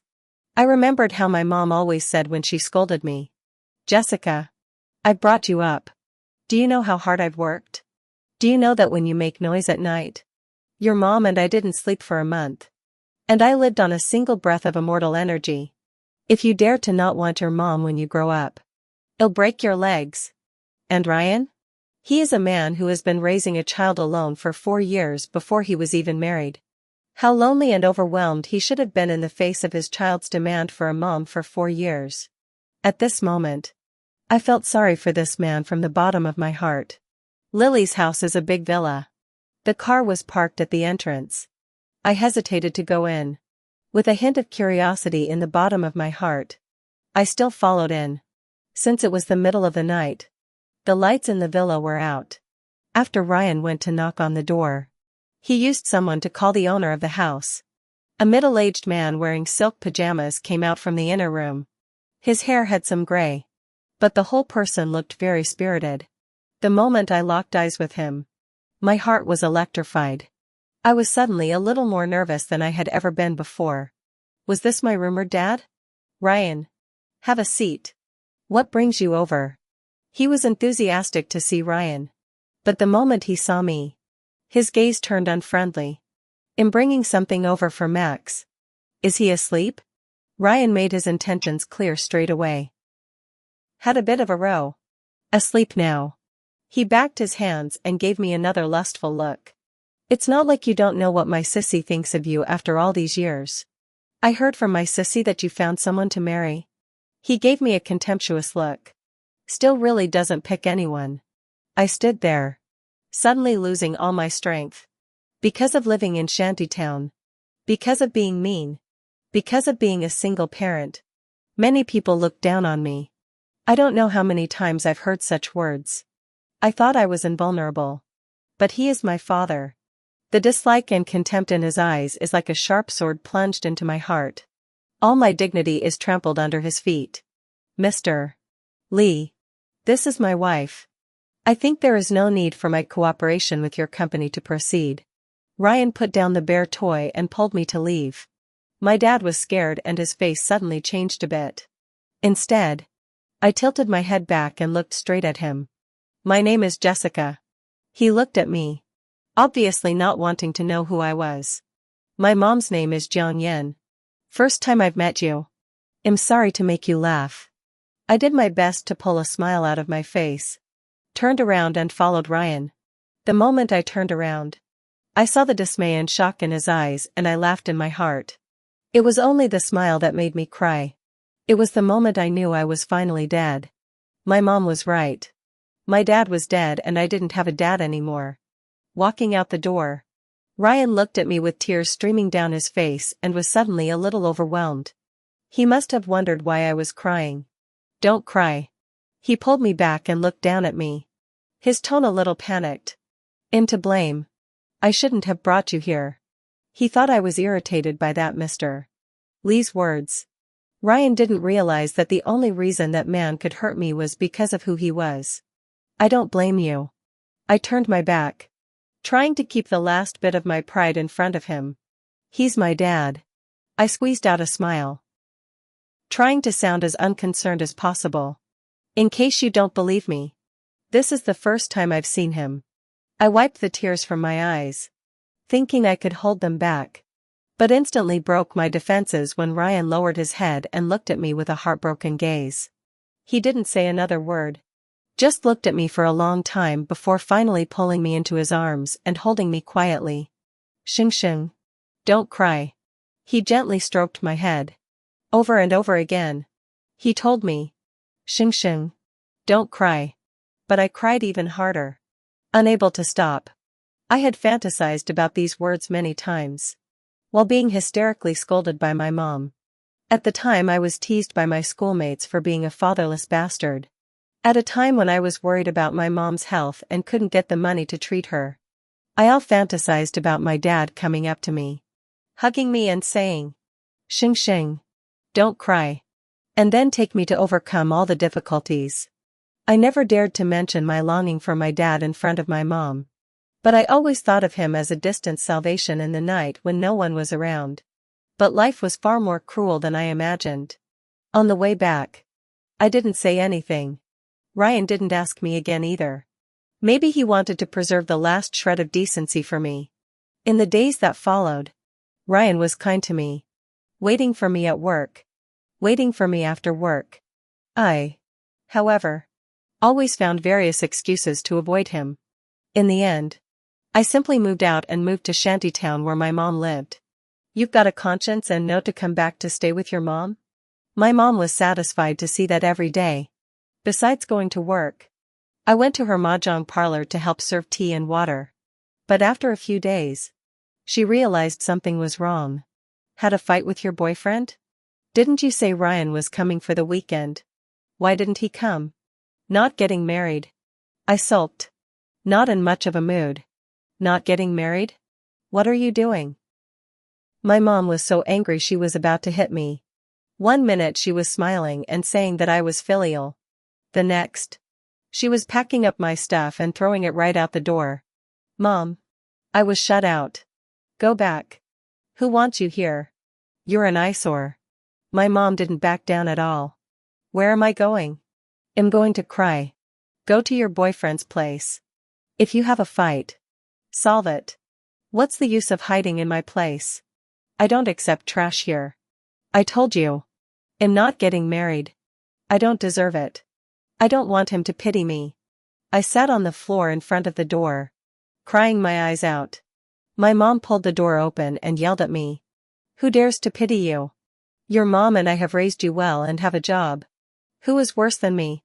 Whoever is blind and dares to dislike you. I'll fight him. I froze for a second. You go fight my dad then. I sat there sullenly. The expression on her face became ugly for a moment. After a long time, she spoke with difficulty. You went to him? Yes. I tilted my head. I went to him. But he thinks him trash. My mom froze. Damn you, Lee. She cursed and stomped out the door with her slippers. I went back to my room in a muddle. In the middle of the night my mom came back. She pulled open the door to my room and kicked the stool in front of me. Don't cry. Your mom. I scratched that dead man's face. If he dares to talk about you again, I'll have to rip his mouth off. I looked at her with horror at her messy hair. And the bruises at the corners of her eyes. You ran off and got into a fight? Or what? My mom sat down and continued to curse. It's been so long since I've fought. My arms are rusty. You're crazy. You're too old to fight. The doctor said you can't get emotional. My heart was clenched together. What are you afraid of? You won't die. She comforted me indifferently. If he dares to bully you, I can get up from my coffin and beat him half to death. I stopped talking. I took a deep breath and touched the bruise at the corner of her eye. Does it hurt? It doesn't hurt. My mom shrugged off my hand. We both just sat there in silence. It was a long time before my mom spoke. I've never regretted the divorce. She was silent for a while. Even though everyone else thought I was crazy and was urging me not to get a divorce. Not to be a rich wife. But to get a divorce and live in poverty. But he has serious violent tendencies. I was beaten many times when I was pregnant with your sister. When he was pregnant with your sister, I was beaten many times. Whenever he was upset, he would beat me. Even when he drank. So I couldn't stand it. I thought he would change after having a child. But I didn't realize that a person's character can never be changed. He said. I put up with it for 2 years until you were born and I couldn't stand it any longer and filed for divorce. Fighting. Your mom. I have never been afraid of anyone. I can fight with him to the death. And I will never admit defeat. However, I have a child. And your sister was so scared that she cried out in pain. So I couldn't ignore it. When I got divorced, I wanted to take both you and your sister. But your father had money and power. And I had no income. And the kids weren't awarded to me. Only you. And since you were still in the womb, the judge awarded you to me. I had never heard her say what the reason for the divorce was. To be honest, I used to think it was my mom's personality that caused the divorce.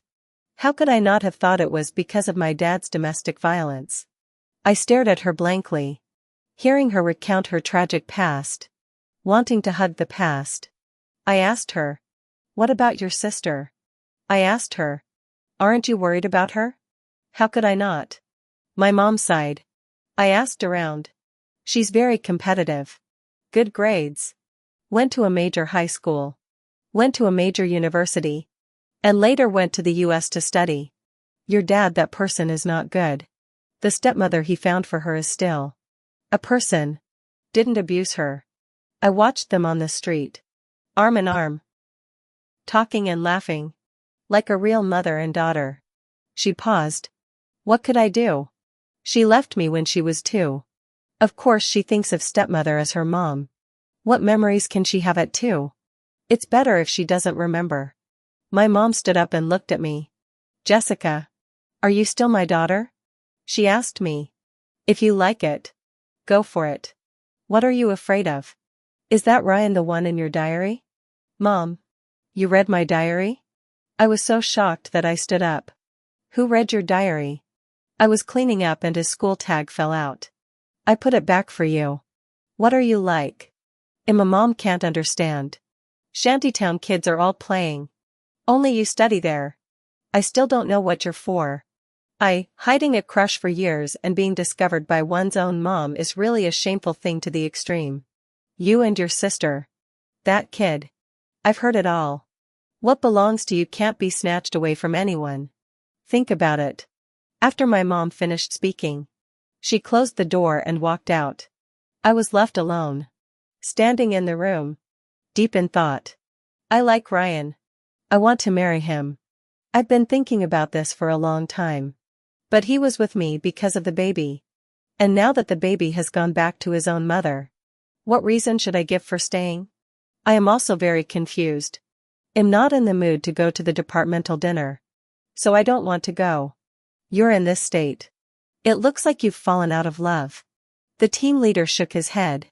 Dumped? Yeah. Sort of.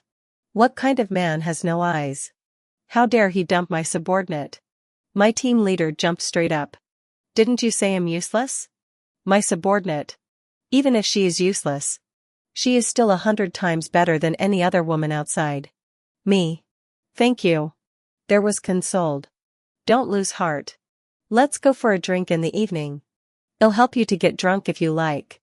My team leader dragged me to go. This is not good. Right? If a man doesn't get drunk, you don't stand a chance. My team leader's theories were all over the place. I had no choice but to let him drag me there. Team leader. Aren't you going to invite Mr. Young? A colleague reminded him. You guys go ahead. I'll go now. Just to be polite. Usually at get-togethers, everyone would go and politely invite Ryan. But he never attended. Everyone realized it was just a formality. As a result, when we got to the place where we were eating barbecue, the team leader's face was extremely embarrassed. Behave yourself. Mr. Young is here. He gave us a wink. The colleague who was eating furiously almost choked to death on the pâté. I was taken aback and lowered my head. Not looking at him. Mr. Young. You sit here. The team leader wiped and wiped with a piece of paper at the top spot. I'll sit here. A low voice rang above my head. And the next second, a pair of shiny black leather shoes appeared at my feet. I was a little apprehensive. Is that okay? He asked me, changing his gentle tone. What could I say but remove the bag I had placed on the chair? Yes. The masculine scent around me made me fidget a little. His coworkers slowly started toasting to him and he didn't even refuse. Tilting his head back and drinking. I was a little worried about him. But I couldn't be bothered to remind him. So I just buried my head in the grill. Every time I looked up, I could always find him dropping his eyes to look at me from time to time. And I avoided it again. A coworker handed him a cigarette and he calmly refused. It's too close here. So I won't smoke. He said so. And the other coworkers agreed. Not daring to smoke. Throughout the whole process, he hardly ate. Just drank. It was obvious that he didn't like grilled meat at all. When the waiter brought over the steamed sweet potatoes with cheese, I was lost in thought and stood up to open the tin foil. Careful, it's hot. He was obviously drinking with them. But suddenly reached out and grabbed my hand. I looked up and saw him looking at me without a care in the world. Then gesturing for me to sit down. He reached out himself, opened the tin foil and spooned it into my bowl bit by bit. Is that enough? He asked me softly. Enough. Enough. I stammered. My coworkers just stared at me in disbelief. The atmosphere was awkward to the extreme. And he still did not change his face. Continued to drink with them. After a while, he looked down at me again. While they did not pay attention, gently asked me, "Have you burned it?" No. I was afraid of being caught by my coworkers and didn't dare to talk to him. He was drunk and became more and more unscrupulous. And finally grabbed my hand under the table without saying anything. Just grabbing it. I panicked and tried to pull it out. But he wouldn't let go. "Ryan." I called down to him, squeezing his hand as we all got high and started to relax and joke around. "Huh?" He turned his whole body around and buried his head in front of me. I could tell he was a little drunk and just stared at me. "Let go," I whispered. "Someone will see you later." He squeezed my hand back. "Don't let go. This man. He's a boss. But he's still a scoundrel." I swooned.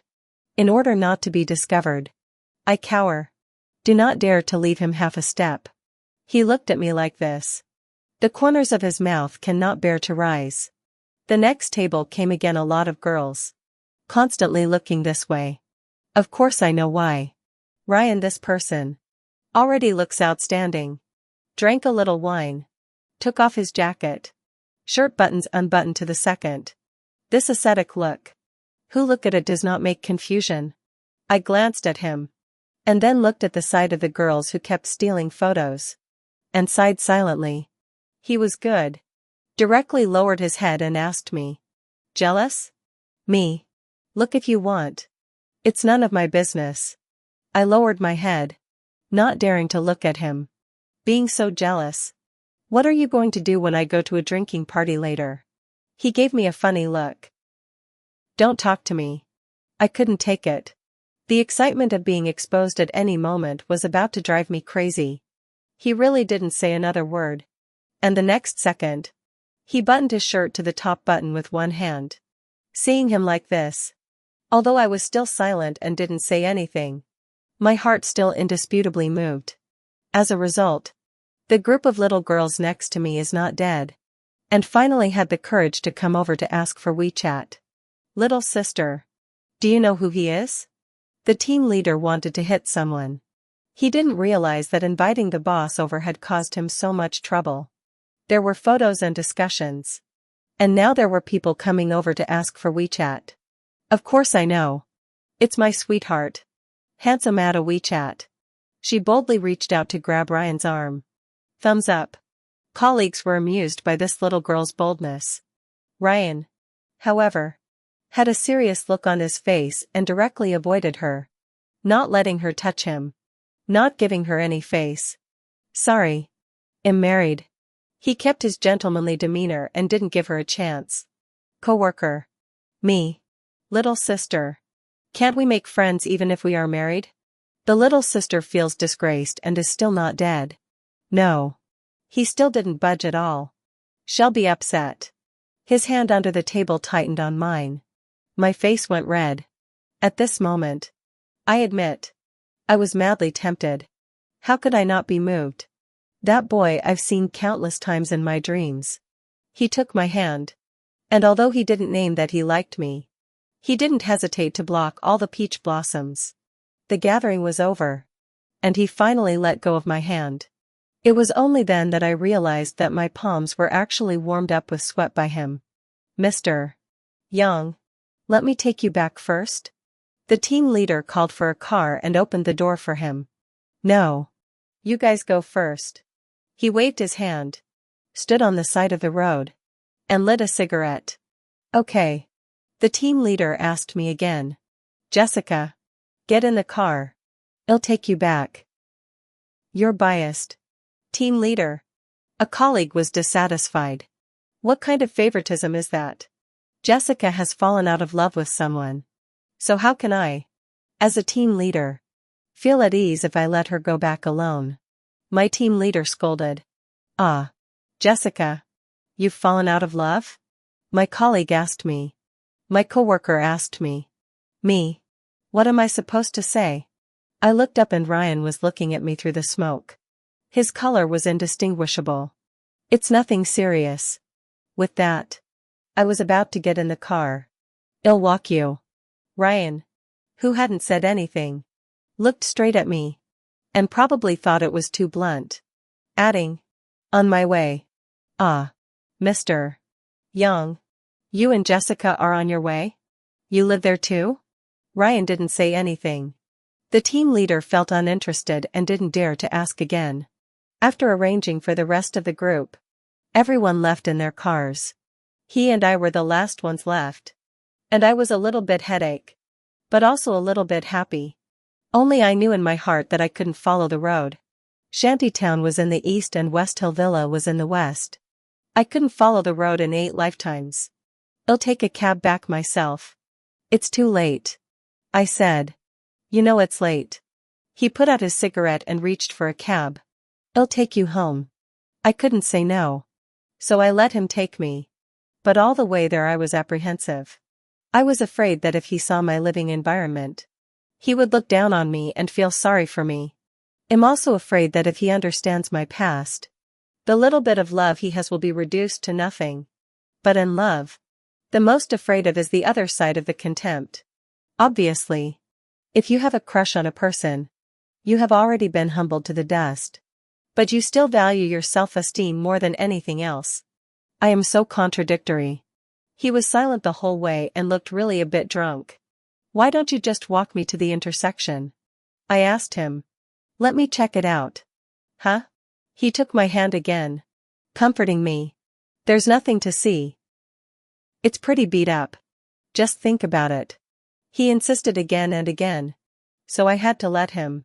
When we reached the intersection, he pulled me to stand there and look down the alley. You've lived here since you were a kid? He asked me, frowning. Uh-huh. What do you do when you get off study hall at night? No. I've been down this road tens of thousands of times. I can find my way home with my eyes closed. He gave me a look and didn't say anything. Just reached out and touched my head. As I led him forward, he suddenly stopped and asked me, haven't we met before? Huh? He looked around again. I've been here before. I giggled inside. He remembered? Thinking of something. He suddenly smiled. When I was in my senior year of high school, I passed by here with Joshua. And there was a little girl who ran into a bad guy and jumped into my arms. He paused for a moment. Joshua even asked me the next day, how come there was no one left walking around? And searched for me for half a day. My heart was beating fast. Listening to him calmly recounting his story about me. This whole thing was crazy. Oh? And then what? Where did you go? I played dumb. That little girl was scared and I stood outside her window all night before her mom came home. Did you really stay all night? I thought had left in the middle of the night. How could I? He laughed and said. She was so scared that she went to sleep and woke up on the windowsill to see if I had left. It's none of your business. You stayed up all night. I can't figure it out. She's so cute. And she calls me Big Brother. He said. As if realizing something. After he finished speaking, he seemed to realize something and suddenly laughed. It's just a little sister. How can you be jealous of a child? I was shocked by his brain circuit. Who's jealous? I glared at him. How could I possibly be jealous of myself? Don't say that. He lowered his head and looked at me seriously. You look quite a bit like her. I froze there. Is it possible that she and I are sisters? I laughed and teased him. He didn't say anything. As if he was seriously thinking about it. The next second. I'm here. You can go back. I pointed to the house. He looked up and over and his pupils shook when his eyes landed on the Ryan tree. Without giving him a chance to react, I went inside, leaving him alone outside. I went back to that windowsill and plopped down to watch him. He froze outside for several seconds. Like he finally knew what was going on. Lit a cigarette. And slowly walked toward the Ryan tree. He raised his hand to touch the tree and lowered his head to smoke. When the cigarette was finished, he looked up and just looked at me. He looked at me and smiled. He stood under the tree. Didn't walk away. Didn't look at his cell phone. Just stared at me. I couldn't sleep. When I tossed and turned and flopped down on the windowsill again, he took a step and slowly walked over to the window. Can't sleep? He had favor in his eyes. How can I sleep if you don't leave? He smiled. Then stay with me and talk. Oh. He suddenly bent down and lowered his head to me. He was too tall and the windowsill was too low. So this position was a bit stifling for him. When did you get that Ryan tree flower? He asked with a smile. He asked me with a smile. My face must have blushed red as I felt his breath close at hand. Freshman year. Oh? He looked at me good-naturedly. You liked me freshman year? I froze in silence as my heart was pierced. Then why didn't you come to me? I did. I answered truthfully. He was a bit surprised. How come I didn't know? I have an undergraduate degree in finance from Hainan University. His eyebrows twitched. Graduate school was at Beijing Institute of Technology. You went to Peking University. I couldn't get in. When he heard this, his face, which was still relaxed and at ease, turned serious. He just stared straight at me. I'm sorry. I didn't know any of this. His voice was a little dry and he reached out, finally resting on my cheek. You don't have to be sorry. Liking you is only something I do. You're not responsible for it. Thinking about all the obscure times I had crushes. My nose ached and I couldn't help but shed a tear. He just looked at me, not knowing what he was thinking, and softly said, I'm such an asshole. After saying that, he reached up and straightened my hair behind my ear. And in the next second, cupped my face and lowered his head for a kiss. The world began to spin around and I forgot to even breathe. It was a while before he let go of me. And my face was already too red to see. Don't ever like me again. He cupped my face, his eyes full of deep love. I'll like you instead. Huh? Uh-huh. I nodded obediently. You don't have to be so good. It's okay to be a little bit rowdy. Don't hide from me anymore. Okay? Uh-huh. He looked at me again, his eyes full of stars, and lowered his head to kiss me again. The moonlight outside stretched his shadow so long. Finally, my Ryan Tree Jr. came back. That night, he didn't leave. He just stood there under the Ryan tree, guarding me all night. The next day, my mom got up and was shocked. Is that guy out there crazy? Standing there all night? He's Ryan, I said with a smile. Ryan? My mom jumped straight up. He came to you to make peace? Ah. Count. Right. So handsome. You let people into the house before you say ah. You this person. My mom went out directly to call him with a smile on her face. He is familiar with himself and followed my mom into the house. Probably the first time to see my mom. He still has some nervousness. The rules sit there. Where there is still the boss of the spirit of the wind. I could tell from the smile on my mom's face that she was very happy with Ryan. Since it was the weekend and I didn't have to work, I went to my mom's mahjong parlor to help out. Ryan was there too. I was a little worried. What could he do? I can serve tea and water. But I can't ask him to do that too. As it turned out, nothing was too difficult for my mom. Young, do you know how to play mahjong? A little. We're short of one. Why don't you join us? Okay. I was really convinced that my mom would let her first-time son-in-law play mahjong. I sat next to him nervously, worried that he wouldn't know how to play. But it turned out that my worries were unnecessary. Not a few plates down. A few bosses in front of me were beaten, a little afraid to play cards. How is he? So powerful? Xing xing ah. This is your boyfriend ah? A good-looking man. He plays well. Ah. You flatter me. Third uncle. I was a little embarrassed by the compliment. Ryan inclined his head and asked me in a low voice. Third uncle? Well, that one over there is my grandpa who has watched me grow up since I was a child. And that one over there is my second great-grandpa. I introduced him. He stopped talking. Soon after, he started to lose all the time, either by firing cannons or by pointing the bar. The faces of my relatives began to ease. And by the end, each one of them was smiling from ear to ear. I've heard that your boyfriend owns a company. So he has a bright future ahead of him. I also think he's a nice guy. Remember to ask your mom to let us know when you have your wedding reception. I smiled and said yes. I pulled him by the corner of his shirt. I was overestimating him. But his poker skills are so bad that there is no one else. Why don't you let me do it instead? No. You rest first. I'll stay with you later. Huh? What can I say? I just can't stand to see how bad he is. Seeing that my relatives had won several $1,000s each. He smiled and opened the money. Sorry. Next time I have time to play with all the elders. I still have some things to do. I've got something to do. Okay. Okay. You go and do your thing. I've won so much money. How can we, as elders, be so embarrassed? I need to improve my skills. He didn't change his face. You're the one who's good at it. I'll teach you next time. Yes. Yes. Yes. This young man is really good. He stood up and pulled me outside.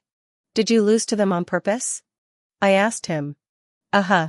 He looked down at me. It's good that they're happy. He raised his hand and looked at his watch. It's still early. Go somewhere with me? Yeah. You didn't sleep last night. Aren't you sleepy? I asked him. No. He squeezed my hand. Finally. He took me to a private jewelry store. As soon as she saw him, she greeted him warmly. Mr. Young. You've come to pick up your ring. This is the lady. Right? Uh-huh. Me. The whole process was a mystery to me. The attendant took us into the VIP room and took out a jewelry box from the safe. Let's see if you like it. He gestured at me to open it. I opened it apprehensively. And there was a pink diamond ring. Not particularly large, but particularly girlish. He took it out, bowed his head, and helped me put it on. Just right. When did you? Ordered a long time ago. Has not come to pick up. He said with a smile. How come I didn't know? How could you know when you're so busy getting mad at me? He put my hand with the ring on it in his palm and looked at it again and again. Little unscrupulous. Once you put it on, you are not allowed to take it off. Ah. But forgive me if you don't have the guts. He grabbed my hand in satisfaction. After taking the ring, his driver drove the car over and finally went back to his house with him. His grandfather smiled when he saw me. And when he saw the ring on my hand, he sighed with admiration. Finally. You've done something decent. His mom and dad are in the US. The whole family video call. Did not inquire about me. Just said respect for his son's choice. It was so sudden that I felt like I was living in a dream. In the evening, I went back to West Hill Villa with him. After taking a shower, he sat on the sofa and fell asleep. He was also tired enough for the day. I walked over, squatted on the floor, and looked at him recklessly. His eyes were closed. His eyebrows were picturesque. And some stubble had grown where his chin was. Compared to when he was young, he was a bit more mature and stable. That teenager I've been longing for is now asleep in front of me. Holding the school license, I returned to him. Is it possible that he finally has my shadow in his dreams? Thinking of this, I felt unprecedented happiness. While he was asleep, I boldly tried to kiss his forehead. As a result, I just lowered my head, and before I could kiss him, he suddenly opened his eyes. A pair of eyes flow. Just one glance, I fell into his starlight. My heart began to beat violently. His lips parted slightly. Want to do something to me? My heart stuttered and my first thought was to run. Instead, he wrapped a hand around his waist. Don't do anything. I'll just watch. My heart panicked. He gazed from my eyes all the way down, his throat rolling, staring at a normal man in the middle of the night. Just looking? Then I'm not looking. I reach out and am about to push him. Instead of giving me a chance to escape, he lets me get a little closer to him. His voice lowered a few more notches. What kind of normal man am I if I don't let you see enough? He rolled over and came to kiss me. Later. He lowered his voice and coaxed me. Shing shing. Don't be afraid. What else could I do? I have to fill the hole I dug myself. Even on my knees. The wedding is next week. He's been very good to me. But he's restrained. He keeps a clear distinction between work and love. At home. He shows his manly character. But in the company. He still looks like a cold boss. I seriously doubt he has a split personality. How else could he be so clear? Always so calm? In the company. My team leader is still moody. Scolding me every day for the proposal I made. Jessica. It's not that I'm talking about you. If love is gone. Then fight for your career and get your grades up. Yeah. Okay. Let's go over it again. Okay. I took the proposal back to my seat and worked on it for the whole morning. I didn't even have time to eat lunch. Ryan was traveling again. I was still miserable. In the afternoon, the team leader read it over. And a smile gradually appeared on his face. You're still quite smart. Take it to Mr. Young. It seems to be satisfied. Ah. Isn't he out of town? He came back early. I just met him in the elevator. Oh.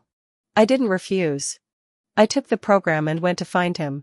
I haven't seen him for a week. And I actually miss him a little bit. However, he never flirted with me in the company. And when I thought of his cold attitude, I felt a little sad again. I knocked on the door. Went in. He buried his head reading documents. See? That's how cold it is. This is a newly made proposal. My team leader asked me to bring it to you. I handed him the program. Well, put it away. He didn't even look at me. It pissed me off. I put down the proposal and headed outside when a voice came from behind me. Close the door. Me. By the way. Lock it. Me. I didn't know what he was going to do. But I obediently closed the door. I ended up turning around and his tall body was standing behind me. He lifted my hand with one hand and with the other went and turned the lock. Unlocking the door. You. Missed you so much. As soon as the words left his mouth. He kissed. How did I miss you so much? He whispered words of love in my ear. My ears were soft and my heart was pounding. Then he let me go and returned to his seat satisfied. You're just getting more and more reckless now. I blushed and scolded him. He, however, just reviewed the documents without changing his face. Otherwise, why do you think I came back early? I cursed in my heart. Dog man. Wait for me after work. Wife. Huh? Uh-huh. After a long time. My mood still couldn't be calmed. So I went out with the documents in my arms. Just as I returned to my workstation and sat down, my team leader came over. Jessica. I got a jolt of fear. How? What's wrong? I stuttered in fear. He looked me up and down and became more and more furious. I asked you to go and show Mr. Young a proposal. Why did your lipstick fall off? I finished. The soul is gone. Seeing that things are about to be exposed. I was so nervous that my scalp went numb. Did you go to the pantry to steal food again? I told you how it takes half an hour to read a program. You're a disappointment to me. Why don't you do what you're supposed to do? If you don't want to do it, don't do it. Seeing his sudden anger, his colleagues all came over to watch the fun. How can I put it? I was desperate. As a result, when I looked up, a figure suddenly appeared in the doorway. His slender body leaned against the doorframe and said carelessly, I ate it. Do you have a problem with that? Roar. Everyone instantly looked towards the source of the sound. And upon seeing Ryan, they were so shocked that their mouths couldn't close. General Manager Young. This? My team leader instantly lost his footing. Just as his coworkers exchanged intense eye contact. Everyone had an expression of all understand. All understand. Ryan took out a bunch of invitations and threw them on the table. Wedding banquet next week. Everyone is welcome to attend. No gifts. After saying that, he came over to hold my hand and said to the stunned team leader, I'll borrow your department for lunch. Is that okay? Yes. Yes. Yes. My team leader was scared straight down. But he didn't care. Gentlemanly and gently pulling me toward the outside. The wedding was held as scheduled. Happiness seems to come too violently. The biggest surprise, the ring bearer, was Max. Jessica. I'm splitting daddy up. Can you come visit me at the nursery? He tilted his head, handing me the bridal bouquet. Sure. I bent down and gave him a hug. He smiled sweetly at me and snuck a candy into my hand. When I turned around, I saw his chubby little hands, wiping away his tears. While throwing the bouquet, Ryan suddenly pointed to the crowd. Give it to your sister. Me. Uh-huh. He nodded at me. I walked over with the bridal bouquet. Lily stood there, pulling out a forced smile. You win. I didn't say anything. I'm leaving tomorrow. I have a new boyfriend. Be happy, she said with a smile, and took the bridal bouquet. She smiled, then took my bouquet and reached out to hug me. I stood still. She held up her cell phone, took a picture with me, and then turned to leave. I saw my mom standing behind her, silently shedding tears. As if sensing something, my sister came back, walked to my mom, hugged her, patted her back, and then turned around and left. Throughout the entire wedding reception, I wasn't tired, but I was tired of watching Ryan. He was so tired that he couldn't resist the toasts he was getting. Drink less. I tugged on the corner of his shirt, a little worried about him. It's okay. He reached over and touched my head. I'm happy. In the evening, Max followed us home. I was even more surprised. He put his arm around me and said with a smile, I gave her $10 million to find her own happiness. No less. Huh? That much? Because she's your sister and Shua's mom. It's nothing compared to the happiness of you and your child. Oh. It's just that I've never seen so much money before. So I was shocked. You think it's a lot? Yeah. So you'll give me some back? He said with a smile. How? What do you think? Before I knew it, he picked me up in his arms. In the moonlight, he wrapped his arms around me. Good night, honey. I watched him drift off to sleep, sweet and content. See, the crush fell into my dreams, and then into his. And finally, on this night, it blossomed. The flower was called the Ryan tree flower.